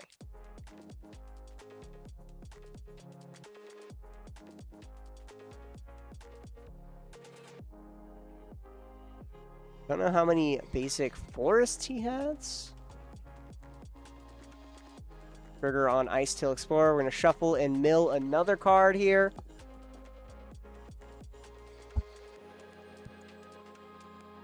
Holy frick, dude, it's so busy. Dude, it's crazy in here. Bro, I just had to go reset 2 TTRPG rooms. My freaking legs are worked. Oh, I just had to do a bunch of cleaning. Yep. What's up, dudes? How's the game been so far? It's been pretty spicy. People have been kind of bogged down. I think Anthony's in the worst spot because he wild research, which is a gamble for an enchantment. What is this stacked freaking table? What I the know. heck? Oh, but Anthony the champ casts wild research, which is an enchantment that gambles for either an enchantment or an instant, right? Mm-hmm. Gambling being you put it in your hand and discard it at random. Yeah. He went to go grab a Ristic Study and discarded the Ristic Study. Ha ha ha! Nerd. You love to see the Ristic Study Yep. go kaboom. Ooh, Trevor the Nightmare milling a Cradle. Heck yeah. Cradle and Yard with an Ice Tail Explorer on the field. All of our players are going to be looking to hopefully get that out of here. Cradle and Yard. Or Aranis also can be able to get it back. Right now, Troy has a Pithing Needle on Aranis, so it is unable to control the field here and destroy a bunch of these creatures. Trevor would love to be able to activate it and destroy a zombie, with Troy being a very creature-based deck. Same with David having an Esper Sentinel. Not too spicy right now, but definitely help getting rid of it. David is on turn. 4 mana available. One more, he's able to cast Kefka. Fortunately, it looks like he's missing the land drop.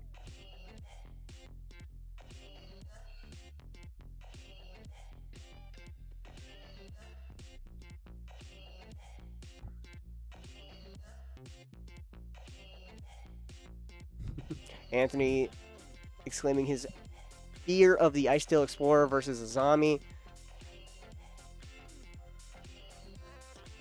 So David might be getting rid of it. Volatile Storm Drake. Let's steal that Ice Tail Explorer. David is just stealing all the problem cards right now. And we move over to Anthony the Champ's turn. Ice Tail Explorer's gone, so Trevor's going to be having to swing with Aranis in order to get that Gaia's Cradle back. Anthony goes to turn. 2 lands and 3 rocks. Also with 6 gold tokens right now. So let's recast Tanada, why don't we? For 2 more mana. Let's see. Troy, let's flip it over. It is an island. We already knew it was an island, Troy.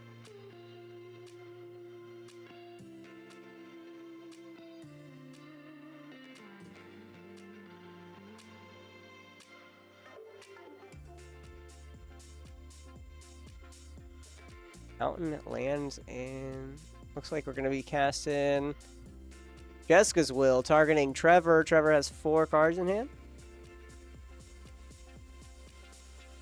Trevor's going to draw a card in response, and another island on top. Oh my word. Esper Sentinel trigger. Alright, paying the 1, Anthony. Nope. David's going to draw.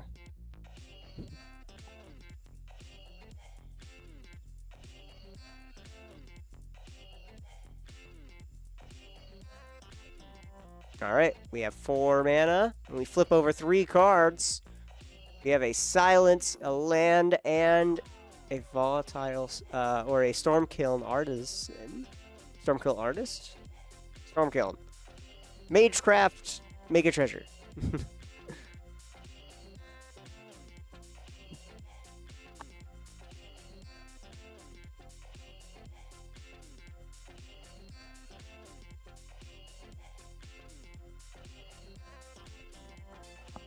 Anthony pretty much tapped out for all this, so we're going to use the 4 for Stormkiln Artist, and we're going to cast the Silence. Nope, we're going to let it go to exile as we pass the turn over to Troy. Tommy's still out and about. We're drawing a whole bunch of lands here. And we pass the turn. Trevor goes. A lot of lands out. Ramped quite a ton. And with a Gaia's Cradle in the yard. Trevor's not too fond of getting his Ice Till stolen away. Trevor draws a card.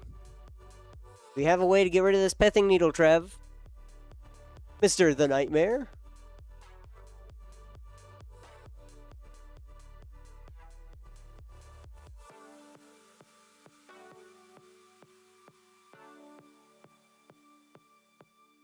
Looks like we're going to combat.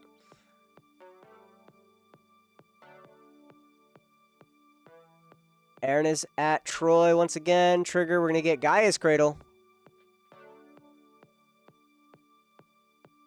Gaia's Cradle. Gaia's Cradle! I love a good Gaia's. Tap it for 3, and then untap it with the Temple.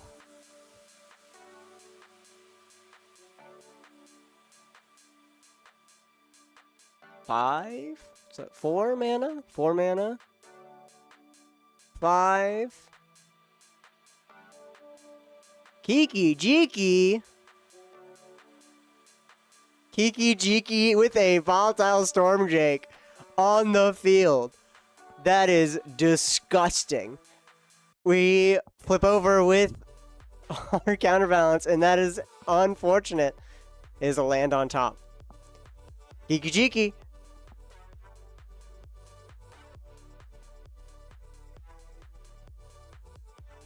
Do we make a copy volatile to steal back our Ice Teal Explorer? Right now, I was reading up what Hanada cares about casting spells that target things. Kiki Jiki's good. Let's tap Kiki Jiki, and Kiki Jiki targets Volatile Stormdrake to make a copy. We are going to steal Hanada with Volatile Stormdrake. In response, we're going to Absence. Unexpected absence.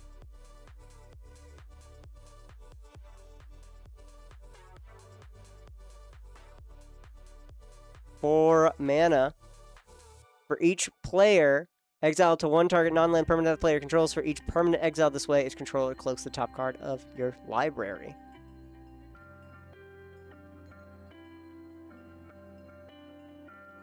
We're going to target Power Balance, Kiki Jiki, and Ice Tail Explorer.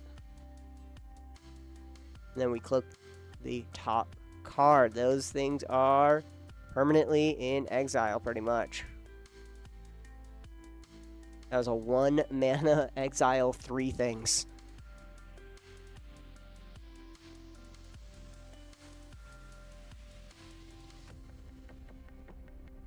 Does Trevor have a response to it? Maybe we draw a card?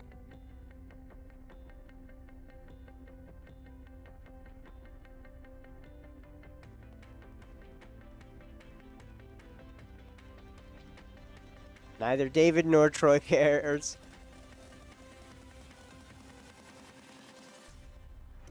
Because if anything, this hits Trevor the worst because of that Ice Still being gone and Kiki Jiki, his combo piece, being gone.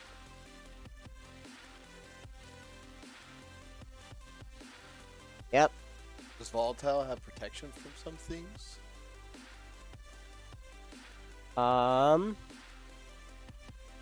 Volatile has... No, it doesn't have protection. It has hexproof.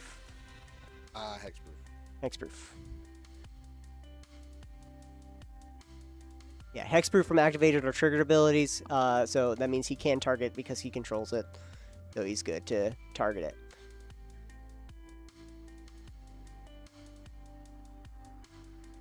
Anthony's going to groin. Anthony gives out that Hanada right there.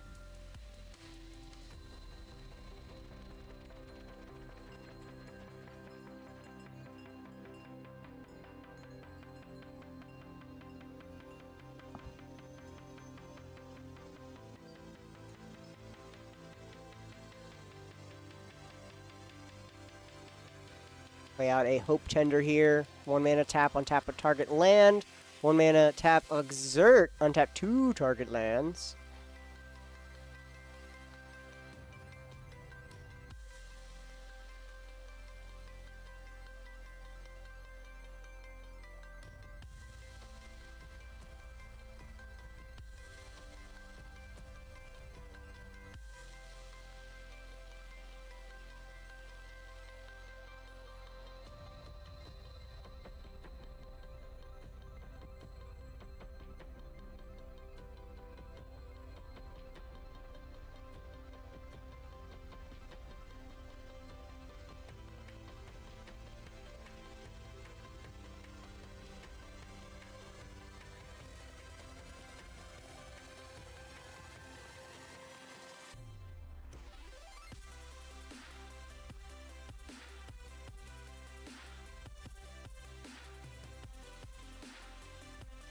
Alright, David. All of our creatures are cloaked here too with that unexpected absence.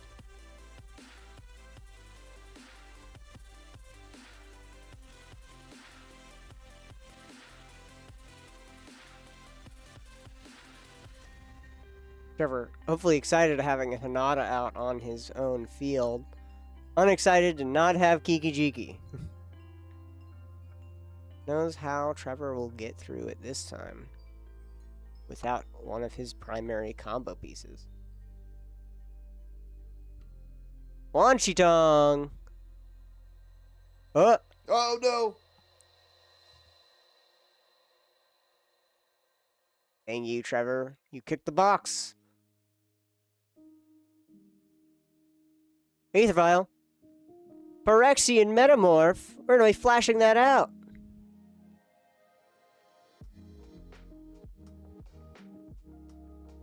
Alright, Wild Research. We're gonna make a. We have 2 Wanchitongs out now with Phyrexian Metamorph. 2 Washingtons, bro. Washington. Washington. Hell yeah. One Washington president. Oh, wait.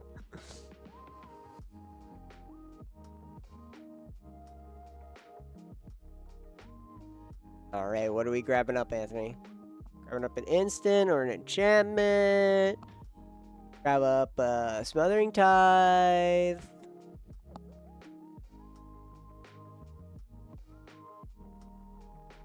The instant is going to be Cyclonic Rift. Okay. Now, we have to be careful with Cyclonic Rift, so because it says non-lands, all of our face-down creatures will go to hand. So it does kind of pseudo-draw them that card. Yeah. Yeah. Be kind of sick, though.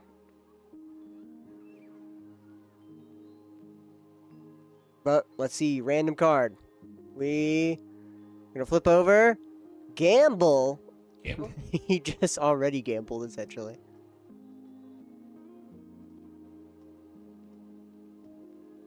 Alright. Both of our creatures get +1. And we go to Anthony's turn officially, because Wild Research is instant speed. Alright, land for turn, overload Cyclonic Rift. Yeah. Just simple and basic. Just keep it simple. No, I'll probably do it on an end step of someone's of David's turn. That way he has a full turn with full mana and no one else has anything available. Voice of Victory, that pretty much it guarantees he does it on David's end step here. It's getting close to the win. It's getting close. 50 minutes left on the clock here. Anthony's going to be doing a turn cycle. Everyone kind of knows it because he telegraphed it pretty well here. If anything, he discarded the exact card he would want to. Gamble. Maybe there was a better card in his hand, perhaps a land or some type of interaction, because the Voice of Victory doesn't require you to have any interaction going into your turn. Doesn't stop the... Oh, so Counterbalance is gone. Never mind. Counterbalance is gone, so... Makes sense he was looking up ahead. Reaction... Ooh, Retraction Helix.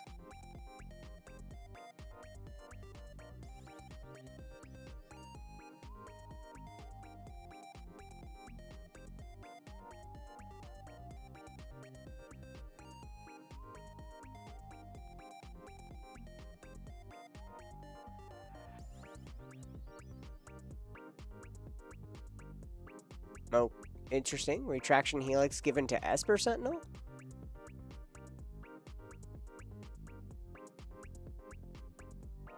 Voices on the stack. And we pass the turn. Oh, overload Cyclonic Rift. Esper Sentinel trigger. Also Magecraft trigger. Passing over to Trevor.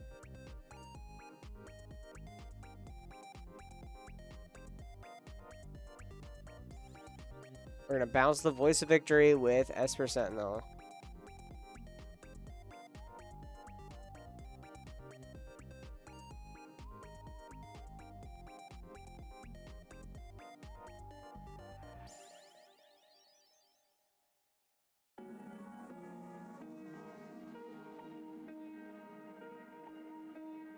Trevor saying, pretty much Trevor's shut down here as Kiki-Jiki, the combo line, is down, and Pithing Needle has stopped Aranus and Street Urchin.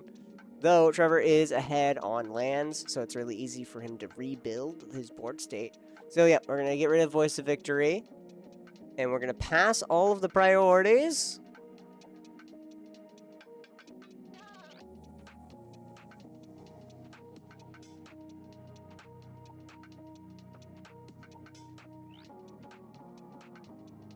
No one has anything. We're going to tap one, and Vexing Bauble is going to get cracked before it goes in hand because he would rather draw a new card rather than having Vexing Bauble in hand. And that's it.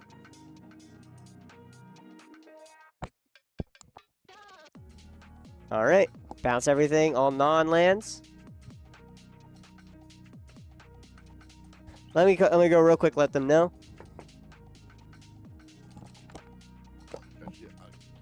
Judge! And Judge Alexander is summoned. You guys are enjoying the stream. Make sure you guys join our Discord. Check out our Discord. !Discord, !Socials. If you want to check out all of Natural 20 socials, we try to post on Instagram, Facebook, and more. So make sure you guys check that out. Welcome to everybody that's also new to the shop as well. We got some new people from out of town in the shop tonight. Hope everybody had a great time tonight in the shop. It was awesome having everybody.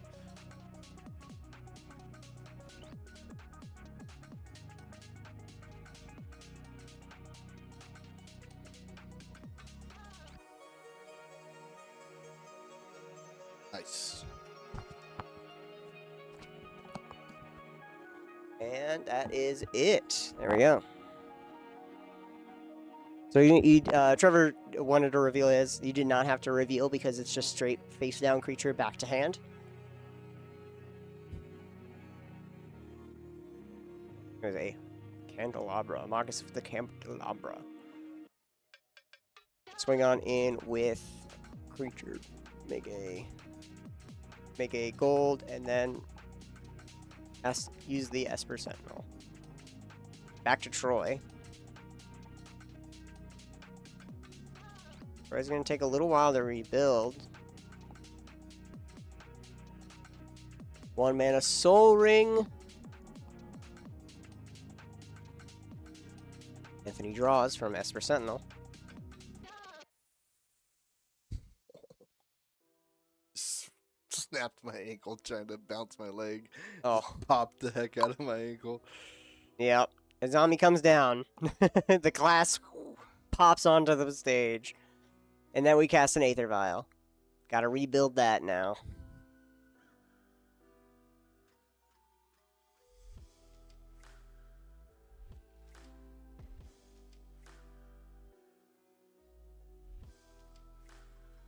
Oh, Sean spotted something.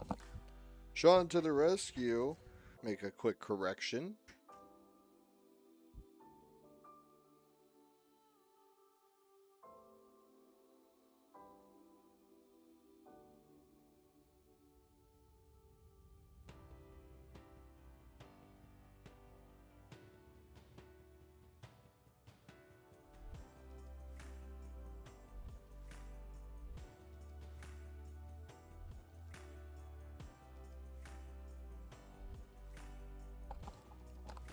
He said he recast that curse. Enchantments, even auras and stuff like that, that are enchanted to permanents or players, like your opponents, or your opponent's creatures, are still under your control. Oh, okay, so it counts as like something So, you own. yeah, if it's, so like, an because artifact, because it counts. Cyclonic Rift says each return each non-land permanent you don't control. Therefore, Curse of Opulence does not get returned back to Anthony's hand, which does matter for the case of him because not only does it refund him a mana, sure, but also if he's casting spells and he gets cast triggers, technically he's not able to cast a spell because it's not in his hand. So Interesting. It's like magic science. but Troy has rebuilt his board state. Everybody's Trevor. racing. They're like, I gotta hurry up. They're coming. Yep, Trevor's rebuilding his board state a lot quicker.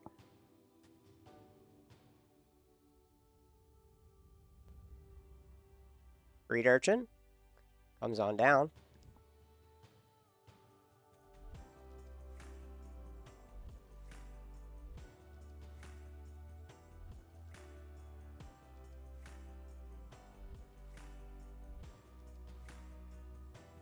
Oh, Trevor's head peeks over. Pat. Head pet.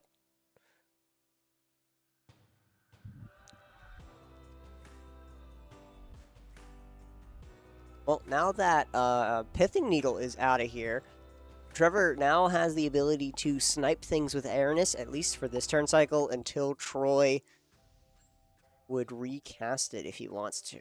But he wanted to recast the Aether Vial to start that build up before casting Pithing Needle. Plus, who knows, maybe Troy might change the target of Pithing Needle. Wan Shi Tong comes down. Washington. DC or state?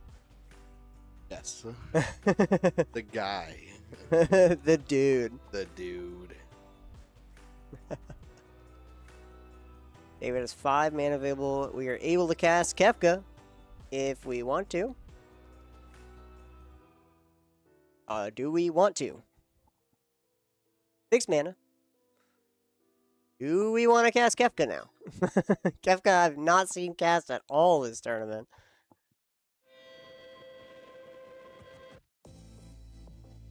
Unless now he wants to hold back. He has a bunch of interaction in hand.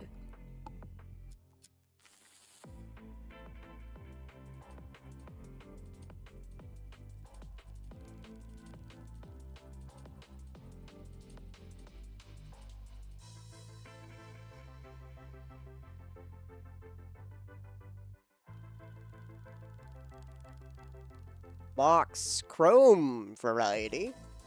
Imprinting nothing. And passing the turn. Okay.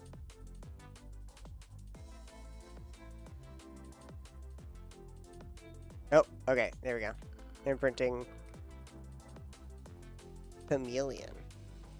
Found the piece he did where he's like, I'm going to Vegas, CDH. He's like, all right, this deck had a crazy turn 1 by looping. And then he opened the deck box. It was Ashley. That was so cool to get recognized. These guys Hell are really yeah. cool tonight.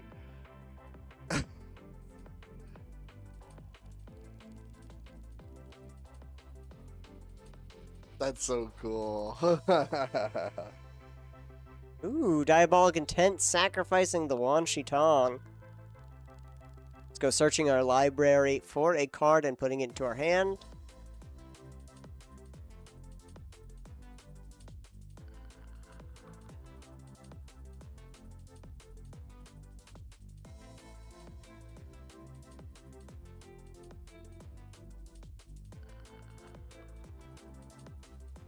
"40 minutes left in the clock.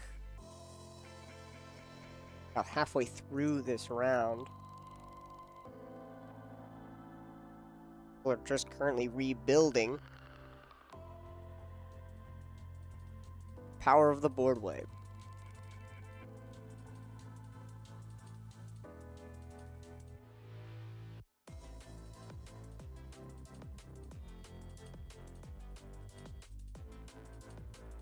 And Thoracle. Is he pushing? Wait. Is he pushing? Wait. Anyways, gets through. No. Tainted Pact. Nah, this ain't gonna No go way. through. This isn't gonna All go right. through. Passing priority. Anthony has something or Troy No has way. something, bro. Troy? Yep. Yep, there it is. Any defense from David? Let's see. Esper Sentinel triggers. Response to the Esper Sentinel. Pyro Blast. Oh! He is back response. up. Nothing on that. Anthony says he doesn't have anything. Esper Sentinel draw. Nope. Daze it, returning an island. He's out of mana. Dude, packed. Dude, packed it right Packed now. it right now. Daze it yourself.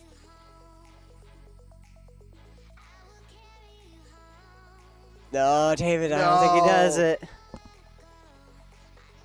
Yep. There it goes. Tainted Pact is gone. Now he has a dead fish on board. He looks at top two. Put one's on top, one's on bottom.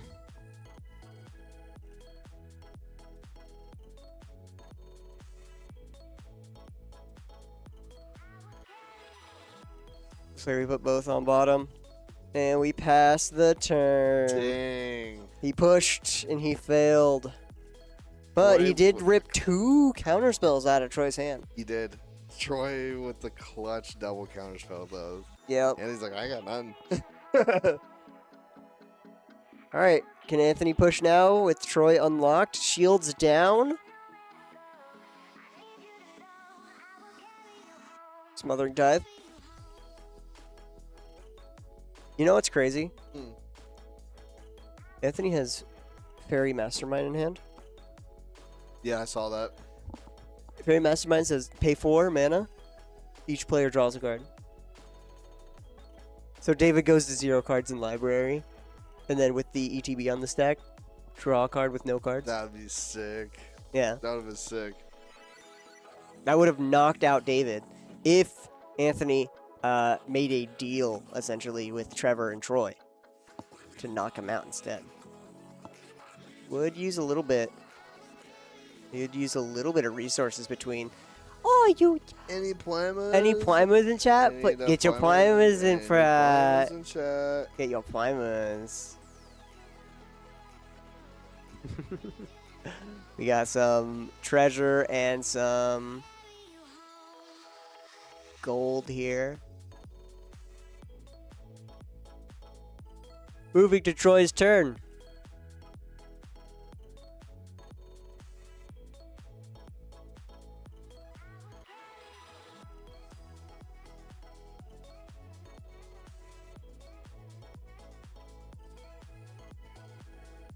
Troy plays out of land. And he returned back from with Daze.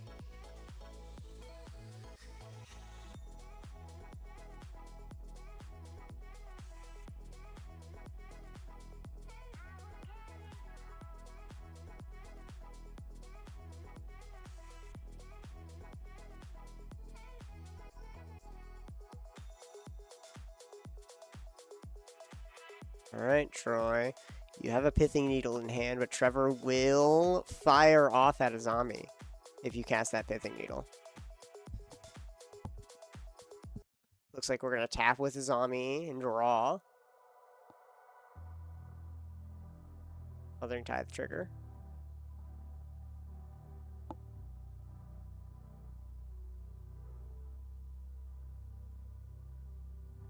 We're setting aside his lands and counting them. He has 5 mana set aside. Care to pay for something? He has 7 mana total. 5 mana. Capture of Jingzhou. Take an extra turn. Esper Sentinel trigger. Do we pay? Damn right. We pay. Looks like we're trying to get another draw and another land drop here. Everyone's all good with it. Everyone's fine with it. Extra turn. We're going to untap. Upkeep, we're going to put a counter on Aether Vial and draw a card. Slap that land onto the field here, Troy. I know you got one. Drawing so many lands throughout this entire game, man. Southern Tide Trigger as well.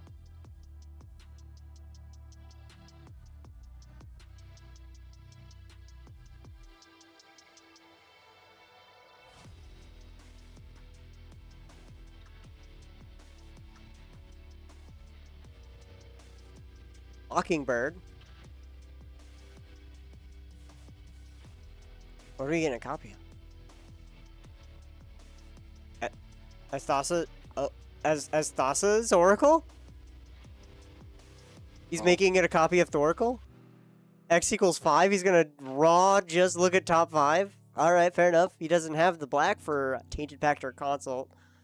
So it makes sense that he's just doing it. It's also a wizard, so he's able to tap it to draw a card with Azami. So we're going to put up to 1 to the top. Like we put all of them on the bottom? Put that one on the top here? Yep. 4 to bottom.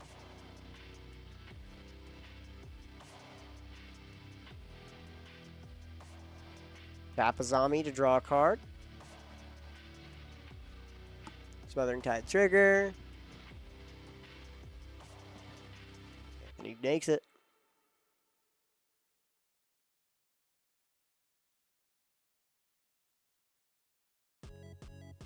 Then Volatile Stormdrake. Are we stealing a Thassa's? It'd be funny to steal a Thassa's just to get 2 wizards. Stormkiln Artist is also a shaman.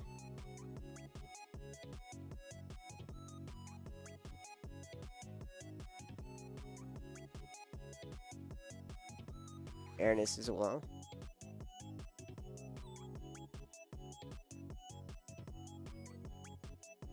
Expert from activated abilities, so Volatile Stormdrake is not going to be able to get targeted by Airness's ability. Doesn't change it the fact that Trevor might just kill off the rest of the board.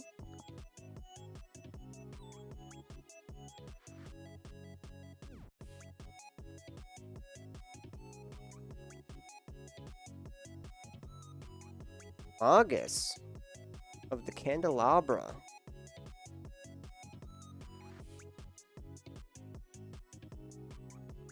August the Candelabra is going to shoot Stormkiln Artist, so Volatile Stormdrake does not go. It is fizzled.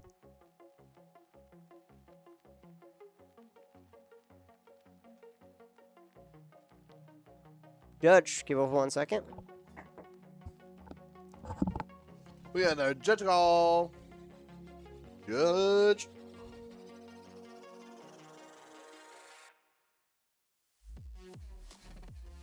Whew, this is getting a little late here.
If target is gone, then no exchange happens, no energy is gained, and you do not.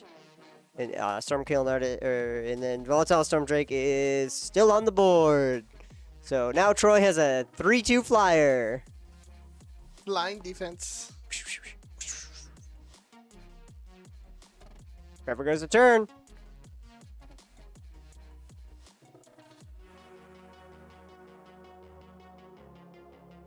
You pay the 2. No more mana for Anthony the Champ. Nope, never mind. Yep, there we go. Elvish Mystic onto the field. Let's get our dork. Oh, I forgot my subs are here.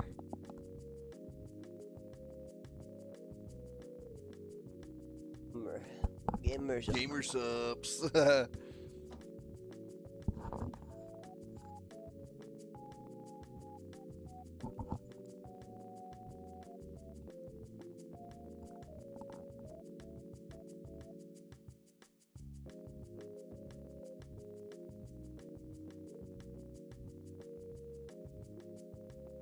All right, Trevor, got a Lotus Petal out there in an Underworld Breach. Trevor's pushing. Trevor, are you pushing? David passes. Anthony, Swan Songs. Nope. Trevor gets countered and makes a 2-2. Burb.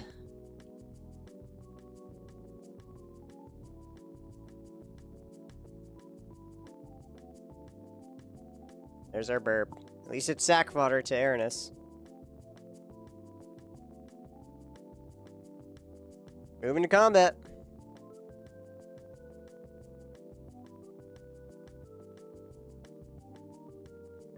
Three at Anthony. Aranis trigger.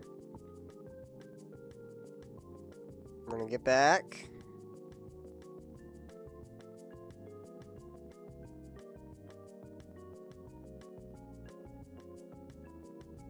I believe he milled Great Furnace. Yep, Great Furnace is back on. It's an artifact land that taps for red.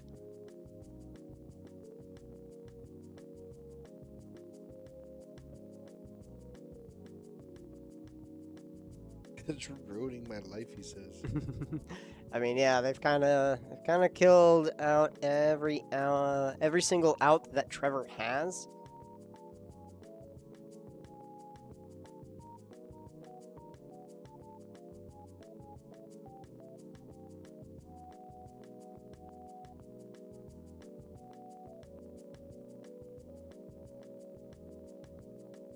Moving to end step.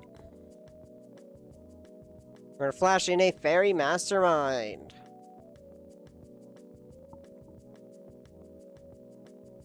Sack the Great Furnace and kill Fairy Mastermind. Make everyone draw.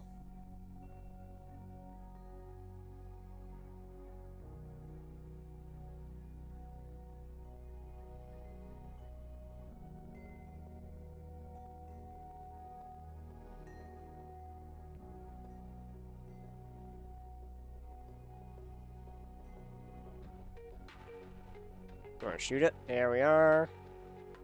There it goes. It's shot. Yeah, everyone draws. Everyone, can we pay? We're okay with Gaia's Cradle and untapping the Gaia's Cradle here.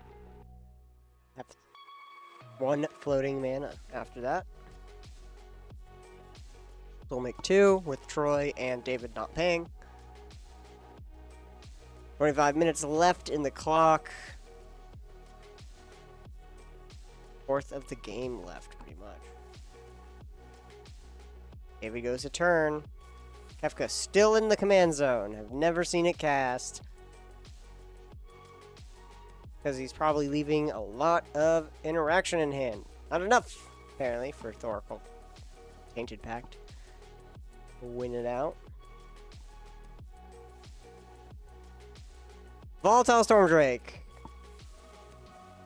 We're exchanging control of Volatile Stormdrake once more. We're stealing a zombie. Because we want to tap and draw cards from our wizards. I want to do streaming like this in LGS. How do I go about that? A lot of wires, dude. A lot of wires. And a lot of USB ports. Whenever you think you have enough USB ports, think again. You need more USB USB ports. Um, The camera that we use is very specifically the Mokose,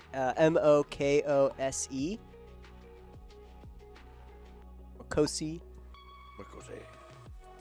Mokose. Let me just double check exactly. The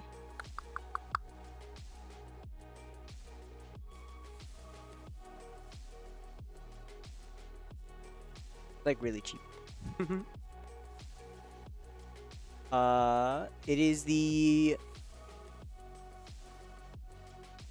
Mokose streaming webcam 4K. It's a D100 mounted. I forget, with a 12 millimeter lens. So the Mokose 12 MP. If that helps.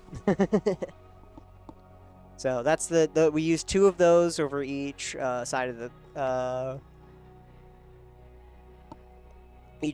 table.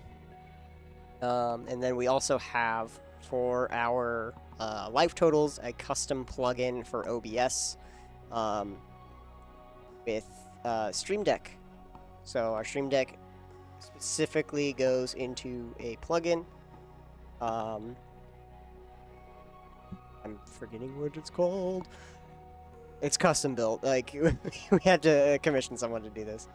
But specifically goes into a plugin to mess with the numbers. In intervals of +1 and -1.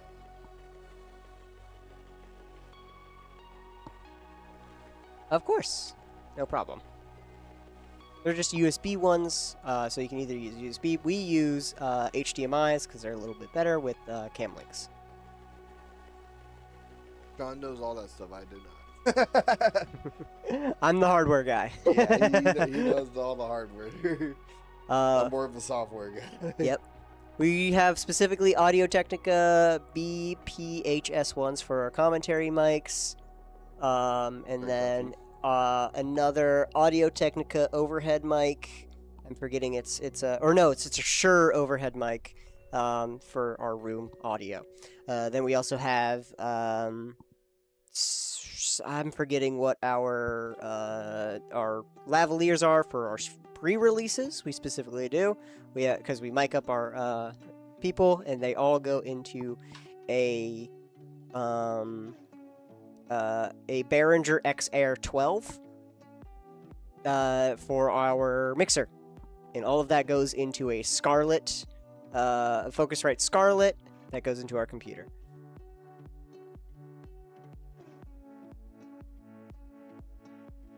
And our computer is a pretty beefy boy.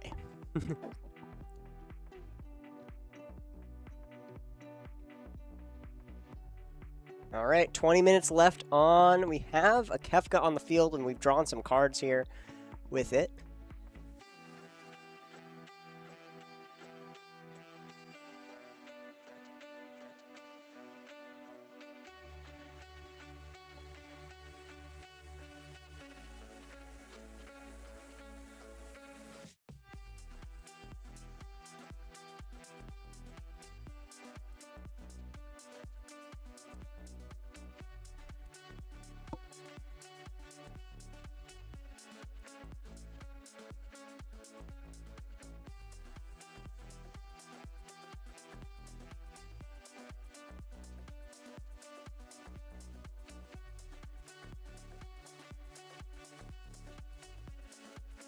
All right. Anthony has been absolutely slowed down here quite some time, even with all these Smothering Tithe triggers and making a whole bunch of mana. He does not have the cards in the hand to start going off. Spellseeker, Horse, grabbing him up. Card. Rhystic Study comes on the field with Troy. Esper Sentinel.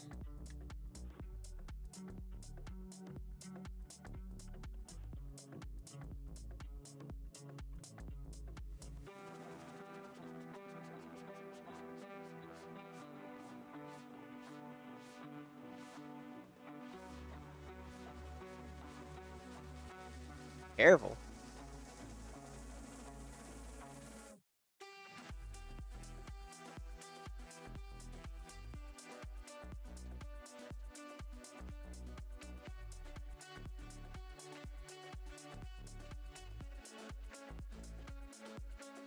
Trevor, what you doing?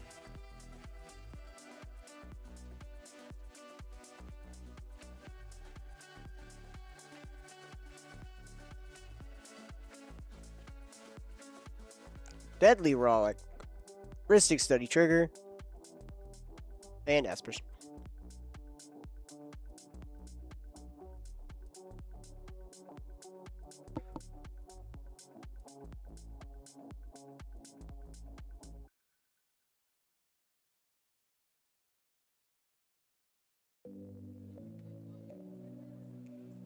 Troy has 2 volatile storm drakes.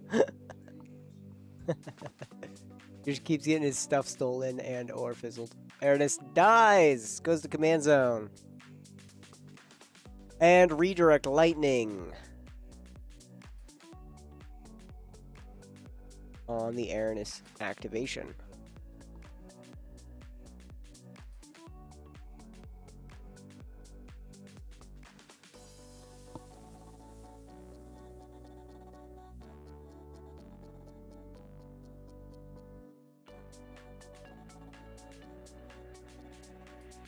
If it's redirecting this Aranus activation, we're going to get it right back to Trevor here.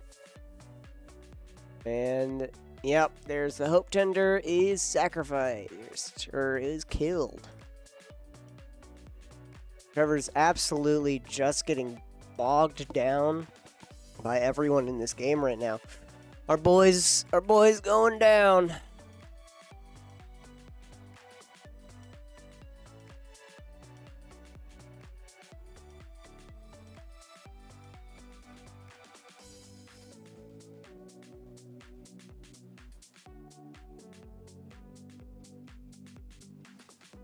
Mog Fanatic.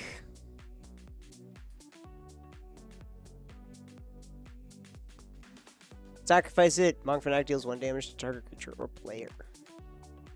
Pretty much the ending of the Kiki Jiki combo is you make infinite conspicuous snoops. At some point you get Mog Fanatic onto the field or on top of your deck, and then all of those conspicuous snoops sacrifice to deal 1 damage to everything. But because Kiki Jiki is gone, we're no longer able to do that, so we're just going to recast Aranus and have Mog Fanatic here as some fodder to sacrifice to.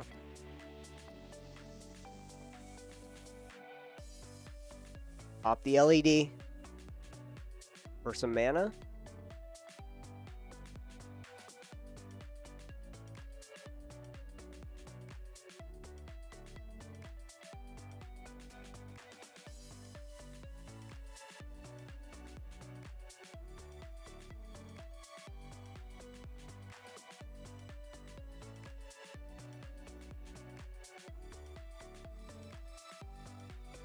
Critical for 4. Nope.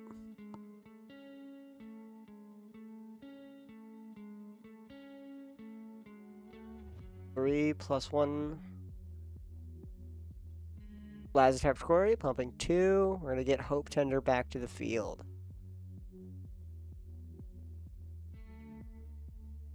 We're gonna take a look at Hope Tender. No cards in hand. Now this is another combo here with a Shia. Is a 4/4.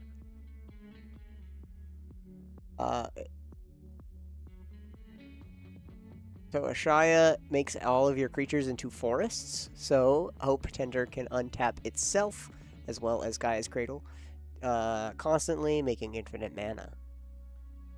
So he kind of wants this out right now in order to keep... Hey, Trevor said. Alright, David goes to turn.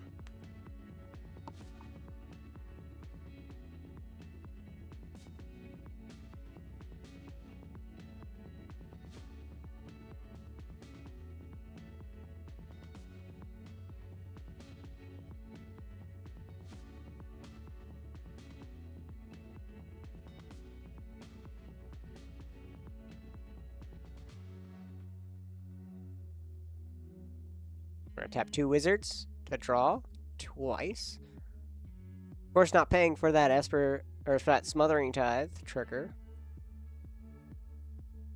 Probably gonna be swinging in here with Kefka, drawing more cards and giving Anthony more treasures.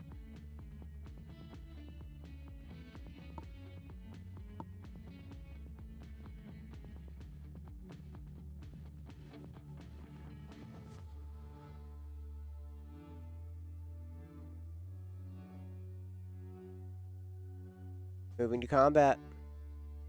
Response to combat. Trevor. Probably want to kill Kefka.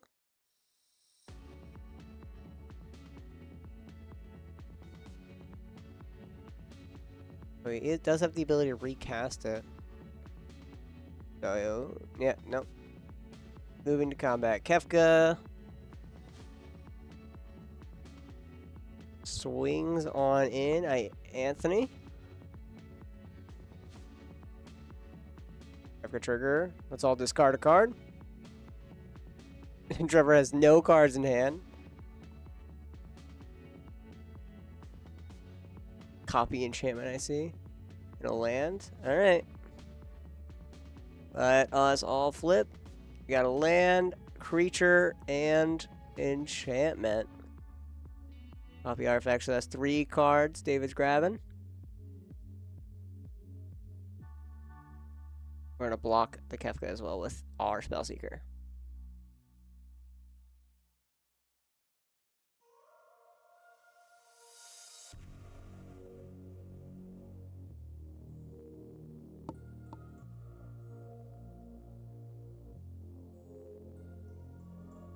And David drew a total of 6 cards, including his draw for turn. So he's bound to have something now. Maybe a way to get back. Surprised he didn't redirect the lightning to Thoracle in order to try to reanimate the Thoracle and use demonic consultation or something similar. Otawara, the Rhystic Study. Do not. It looks like he's going to be pushing now.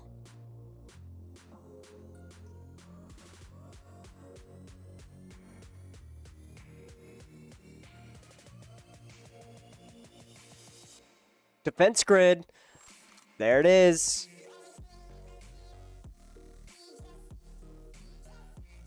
Alright, seems like he's going to try pushing. Alright, Esper Sentinel trigger. I'm going to draw a card. What you got? Anthony might have some response to it.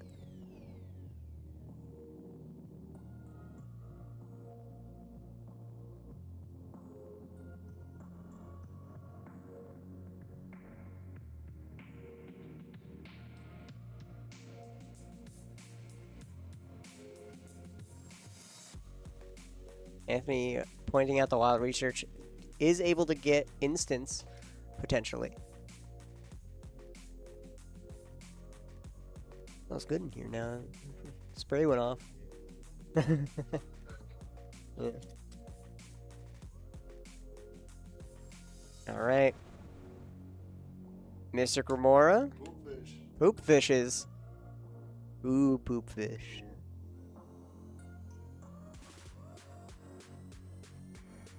What are they called? What was the fish's names? Low and Lie? No, that's the frickin' old ladies.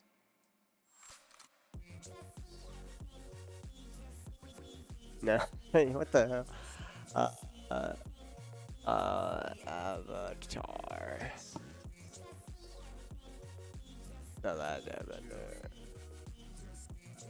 Law and Twee, yeah. Tween Law.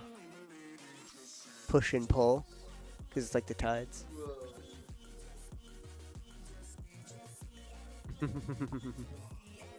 Man. One of them dies. Spoilers. Oh. No. Spoiler like a 15-year long series.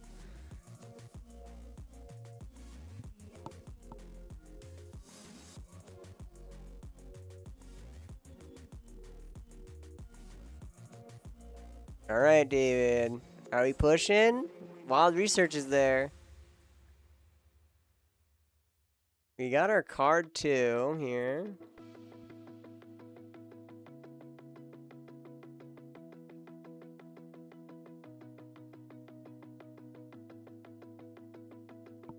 All right, Anthony. Oh, gamble. Oh, we just made him discard Underworld Breach. Trevor just picked Underworld Breach raw out of the hand. David gambled for an Underworld Breach and Trevor yoinked it. 2 for 2.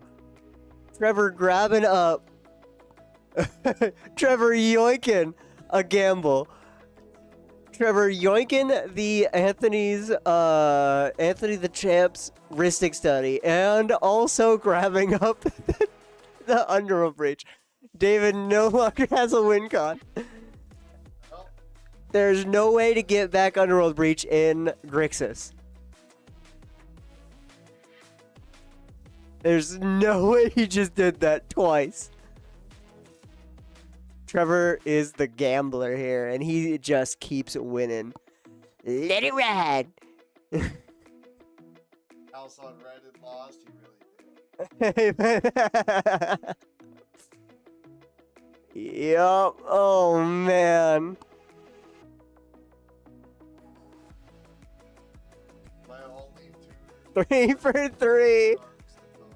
Underworld Breach just get caught with Anthony. Anthony the Champ XL grabbing up Underworld Breach for his own turn. Trevor might yoink it. Alright, they has to roll for this one though because of Hinata. 1 and 7. Let's see Trevor get it. 3 for 3. Come on. 8's a reroll. He's 7 cards. 6. Oh, Flooded Strand. Unless he has the Yogswill. Ah, true. Yogswill could be the one thing. But no. Because he wouldn't be able to. Yogswill exiles for, things that would be put into the yard. So he needed to do it that turn. So he had to Yogswill, cast it, bounce it back to hand. Or something like that. Because he wouldn't be able to do breach combos and breach loops. With stuff like Brain Freeze. Yogswill. I mean, you could Yogswill to, like, kill Thoracle, and then Yogswill to cast Thoracle and Tainted Pact again. Alright, we got Underworld Breach on, out, and live. Come on, Anthony. We pushing. We're gonna grab a Brain Freeze with Wild Research, but Wild Research, of course, is a gamble. It doesn't matter, because it goes to the yard, and then he has Underworld Breach, you know. But we're gamba.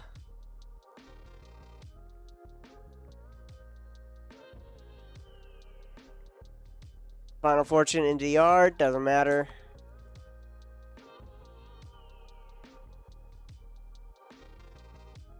Let's cast it, boy.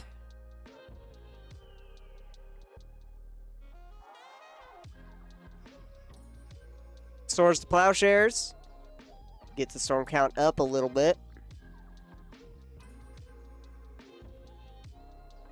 Got a gamble as well in the yard here. An actual true gamble rather than Wild Research. We're gonna kill the Esper Sentinel here.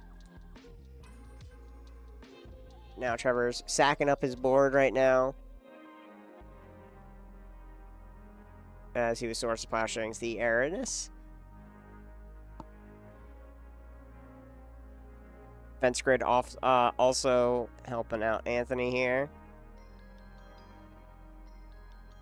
Let's stack some stuff in the yard here to get our storm count up, why don't we? Swords to Plowshares, once again.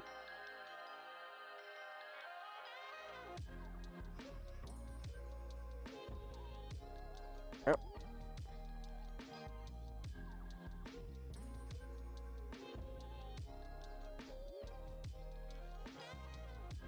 Commander Hinata comes down. Now our Brain Freeze costs 1 less. We're gonna cast it for 1 treasure.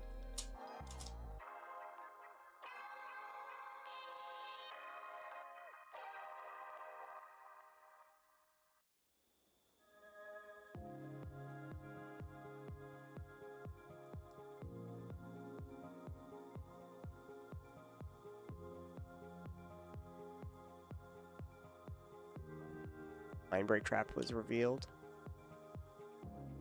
Fortunately, doesn't seem like I can cast it here. Gonna go through it. Yep. Yep. Anthony gets it with Brain Freeze and Underworld Breach. Then he'll be able to make... Absolutely. 4 minutes left, and they have scooped up Anthony. The Champ XL wins round 4, going into top 4.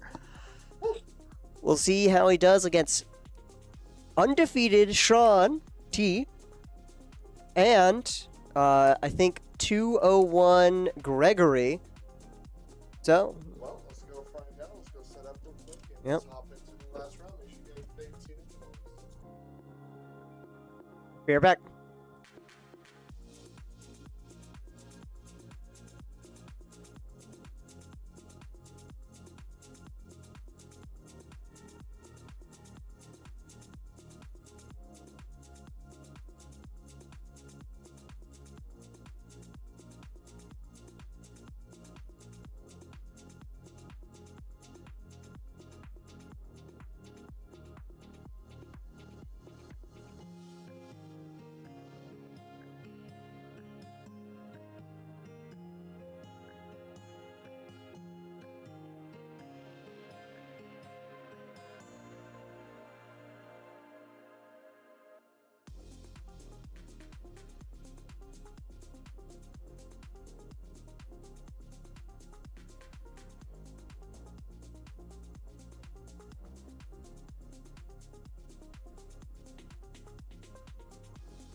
Do I wanna try?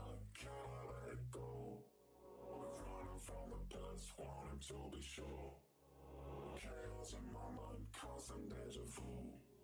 But every time, it comes back to you.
Alrighty, everyone. It's finals time.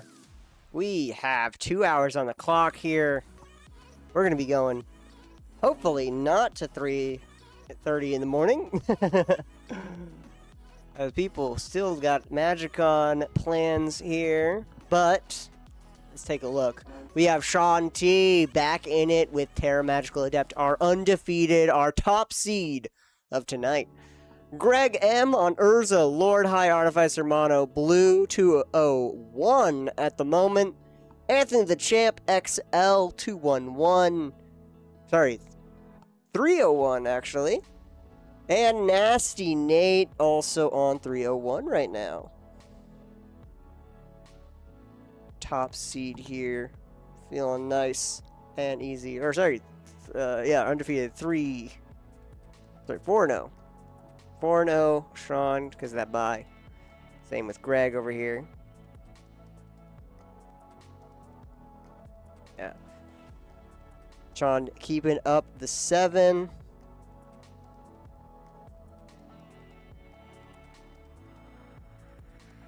Nasty Nate keeping up a 6. Yep, there's a 6.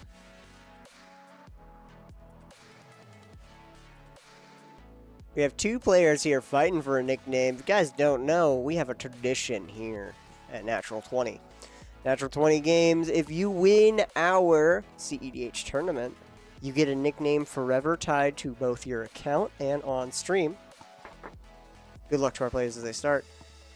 Just like champion Anthony the Champ XL, with a Gemstone Caverns and Nasty Nate, they have won tournaments here, so they have earned themselves nicknames. Sean T and Greg M still have yet to get there. We're not gonna, hopefully, knock on wood, Sean T might have it. This man's been coming here consistently for some time. So let's see, we got our turn 1, Ragavan coming on down. What we stealing? We're gonna be, we'll see. Greg M gets out a Manifold and passes the turn. Nasty Nate. Fetch with Bloodstained Mire. We got a turn Badlands. Getting a Chrome Mox imprinting.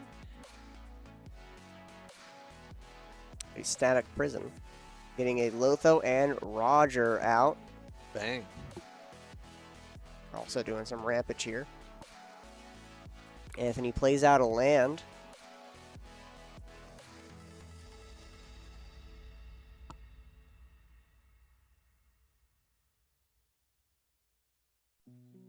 And passes the turn to Sean.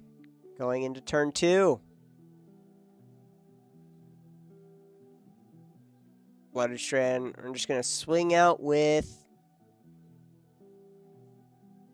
Ragavan. Dealing 2 damage to someone. Or Ragavan Greg.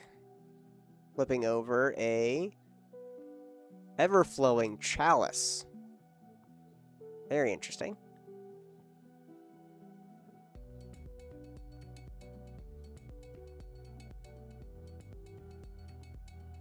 Everflowing Chalice. Everflowing Chalice. 0 mana artifact with multi-kicker 2. This artifact enters with a charge counter for each time it was kicked, and then tap it for colors for each charge counter on it. Not going to cast it, it's going to remain exile. We're just going to fetch here and using that treasure.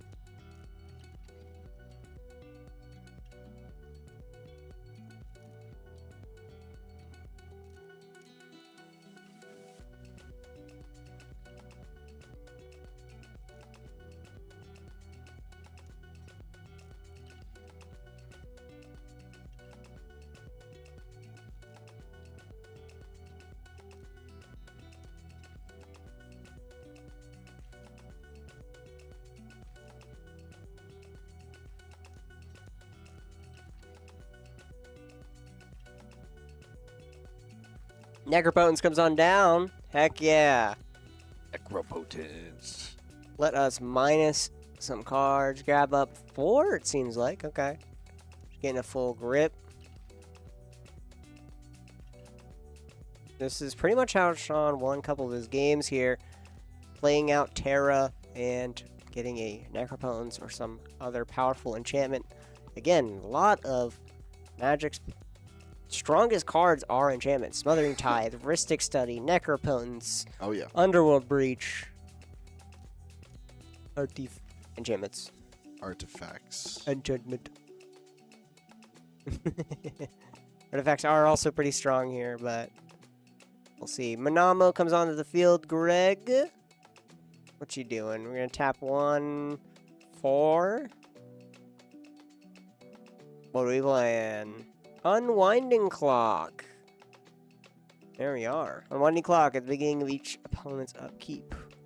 That's actually really freaking good, bro. Heck yeah. Now that mana vault will always be untapped. Untap all artifacts you control during each other player's untap step. Pretty spicy. That mana vault should be untapped. Each other player's untap step. It went to Nasty Nate's turn. And yeah, it goes to untap, therefore he untaps. Oh, he untapped it. We're good. Okay, there we go. He remembered. He remembered. Oh, right, that's why I played the card. Got a Rite of Flame, making 2 red mana. Play out our own Ragavan. Raggyvan, and a Timna. We got a Rag, a Rog, and a Timna, bro. Rag, Rog, Tim. Played our second spell here. Lotho's going to lose us a life and make a treasure. Then Lotho's going to come in swinging at Sean for 2 damage. Getting his licks in what that Necropoten's out, making him draw less cards.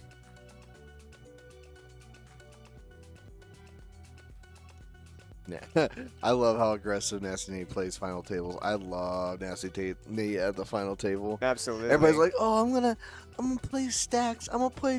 Nate's like, "I'm gonna play my freaking deck, bro. I'm gonna play my deck. I'm and gonna I'm swing. gonna die doing it, or you're gonna die while I'm doing it." And I love it. Heck yeah. He's like, "Oh dang, I just whiffed a necro. Time to go home." Yep. Curse of Opulence is gonna be enchanting Nate. I just spelled Nate I wrong. was about to say, Nasty Nate. No, my word. It is 1:30 in the morning. It is. All right, we are here late. Our We hope are right now here. is Nate goes Omega Turbo or Sean necros into something insane right Yeah. now. That'd be sick. Let's see. Anthony's just gonna be playing out some stuff here, advancing board states with Fairy Mastermind and Esper Sentinel, and then we're gonna move over to Sean's turn here. If We given do enough not time, I draw. feel like Anthony will win though in the long run. Yeah. Anthony usually likes to go into the long game with most of his decks. Play out a land here. We got gonna be swinging on in maybe.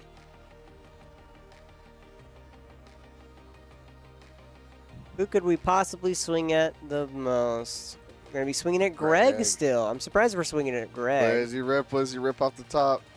We're ripping a board upon the wing. Oh my god! Oh my god! Yo, with Necrophones? Wait, actually though? Oh wait, that's actually nasty. That's disgusting. Take it. You have to. Do it, Sean. do Come it, do on. it. Like, this sets up for next turn.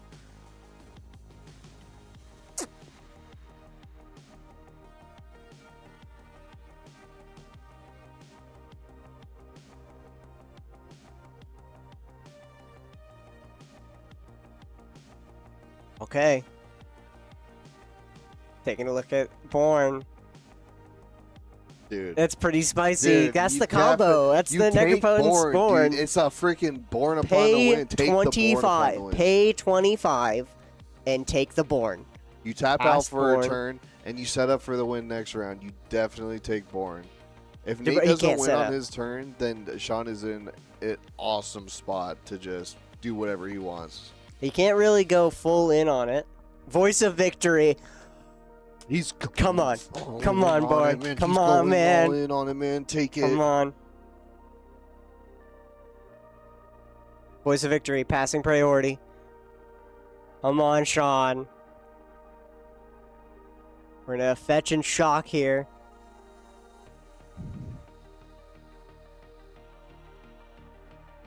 Absolute cinema. Absolute freaking cinema right now. Absolute cinema. Come on, ripping the Born with the Ragavan. Necropotence on turn It's Born, bro. 2. You look for Born, you wait for Born. Like Born is the win, dude. I feel everything at Flash. This sounds pretty freaking nice, Turn bro. Everything 3. at instant speed. With Ragavan swinging in, Voice of Victory, Born Upon the Wind, ripped off the top. Necropotence after turn 2.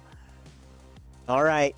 You have 25 life. You can pay 20 life and draw 20 cards here. With the Born, you can cast out all your rocks, rituals. Is he going to start going for it? If he goes down to 5, he's dead. He is dead. He's not going to last a single turn cycle with Fairy Mastermind, Esper Sentinel, Ragavan, Lotho, and Timna all coming at him.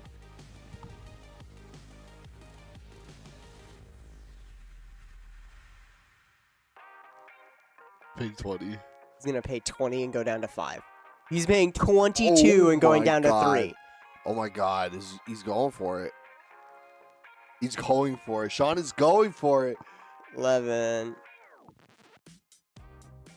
There's 22. Moving to end step. Let's put all these cards in hand. Now we tap to cast out Born. He cast the Born. Oh my God. To draw another card. I think he's got it. I think he looked through and he says, I think I got it. Lotus. Lotus. Draw a card. Okay. No. No, never mind. No.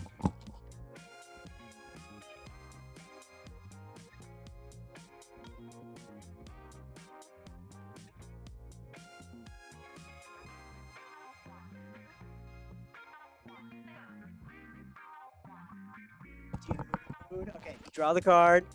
Ornithopter, Lotus Petal. Okay. Okay. 0-mana Ornithopter. We got some free magic in hand. Yep. If he has a Culling of the Week, he has. I see Elvish Spirit Guide in hand. Does he have a Simian Spirit Guide? Does he have everything he needs? We have Tutors.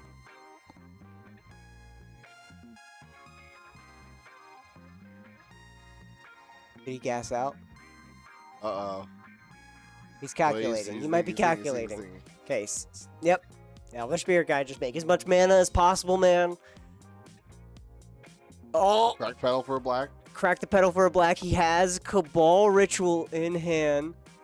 He doesn't have...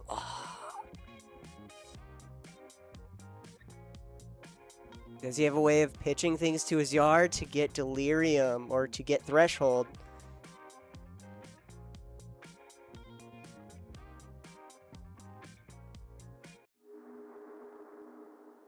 Can't discard though. It does go to exile. Maybe milling cards. Crack the pedal for black. I saw the Cabal Ritual in hand. He's able to make 3 black mana.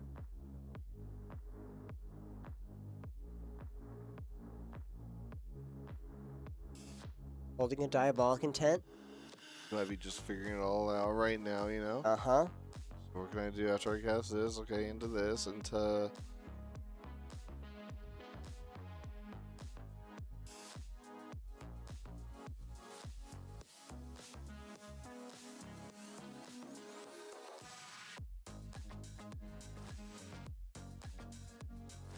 Ball Ritual, Diabolic Intent, probably grab up some more mana. He has a Mana Vault. I see that. Yep. Yep. So maybe with that green, you cast Mana Vault. Nope. Okay, we're going to Cabal Ritual first, make 3 black mana.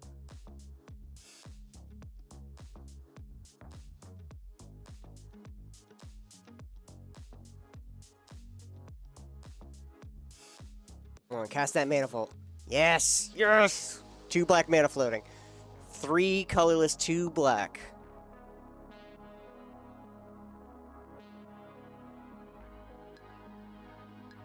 There we go. 2 black. 3 colorless, okay.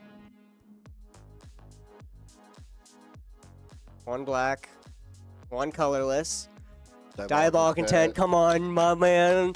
That's my boys, that's my mans, come on. Diabolic Intent, sacrificing Ragman, it's done its job. It's ripped the card. You know what? It pulled a Born, bro. Died a hero. Yeah, that rag ripped a Born, bro. That's insane. What is he going to be searching for, though, is the question. He's getting some options here. Underworld Breach, perhaps? But how does he make the red? Unless he has Simian Spirit Guide in hand. Cannot make the red.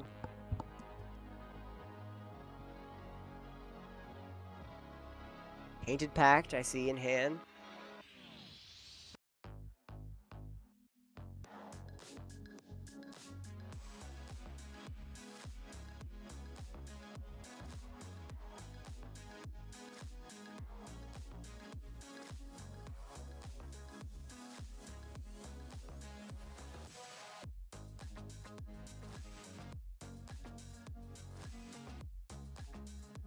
Come on.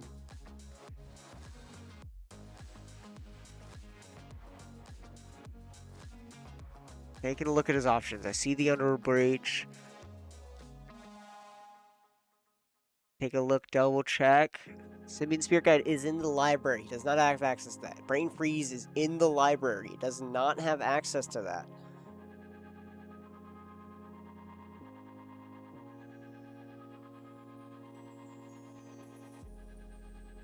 Has to be. For 3, he has 3 mana available, and he is tutoring. There has to be a line. Where's the line?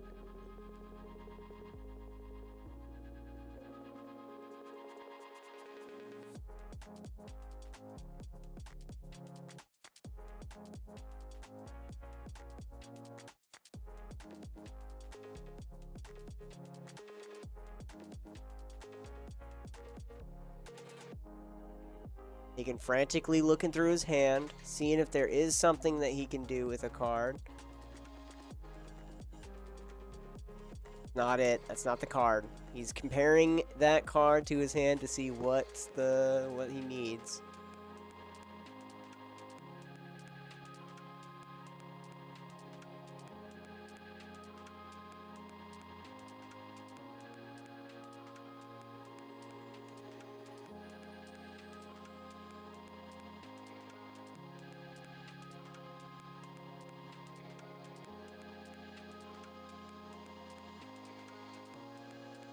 He has the Born is what he grabs.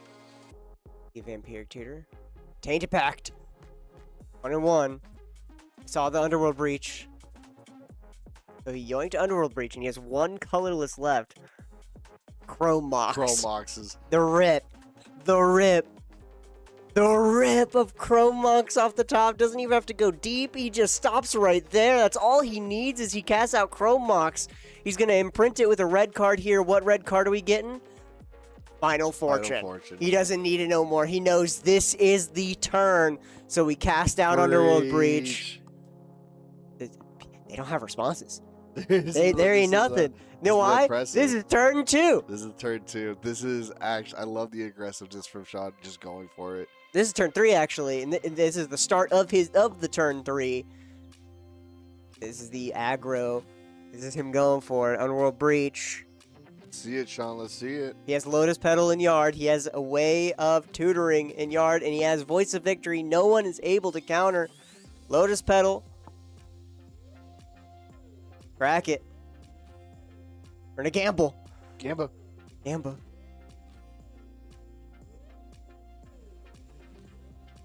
Kevin.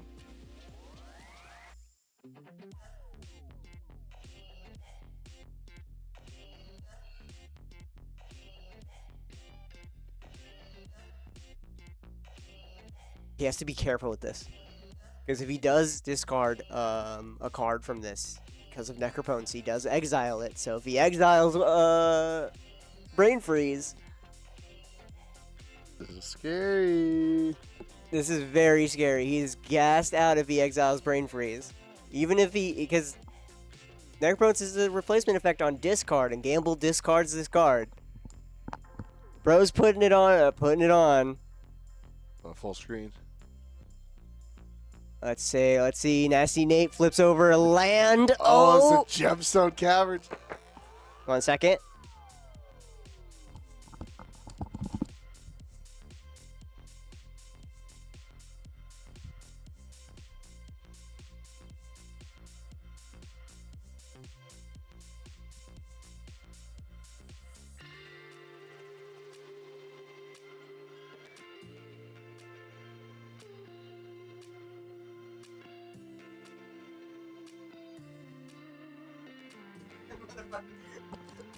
It is a trigger, so he can't respond to the trigger. So he's going to respond with an LED and discard all these cards. And then with the Necropotence triggers on the stack, yep, that's it.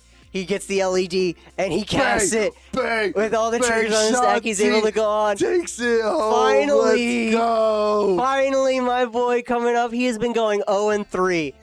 Day after week after week after week. And he finally goes all the way 5-0, earning his spot on top. Bro, ripping the nastiest Necropotence. That was so sick. Ripping the nastiest Born from Ragavan. Dude, the Ragavan Born just enabling everything was crazy. Oh, my word. Heck yeah. Finally deserving his nickname the day before MAGICCON. So he's going to MAGICCON fresh. Oh, yeah. That's going to feel good. All right.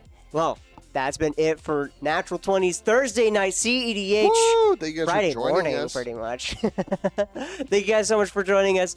If you guys are here for MAGICCON, like this entire weekend, we're going to be open till midnight. So when you get your MAGICCON stuff, if you want to show off your new bling, show off your signed cards, or you just want to get some more games in, come on by the shop. Yep. If you haven't had enough Magic after MAGICCON, come by, get a drink, get some bev, get some food, come play some games with us, and come kick it with the Natural 20 crew. Absolutely. But I've been your commentator, Jeremy. I have been Sean, not the one that won. But we'll see you guys tomorrow, or I'll see you guys tomorrow night. Sean will be at MAGICCON. I will be at MAGICCON, so if you guys see me, say hi. I have red hair.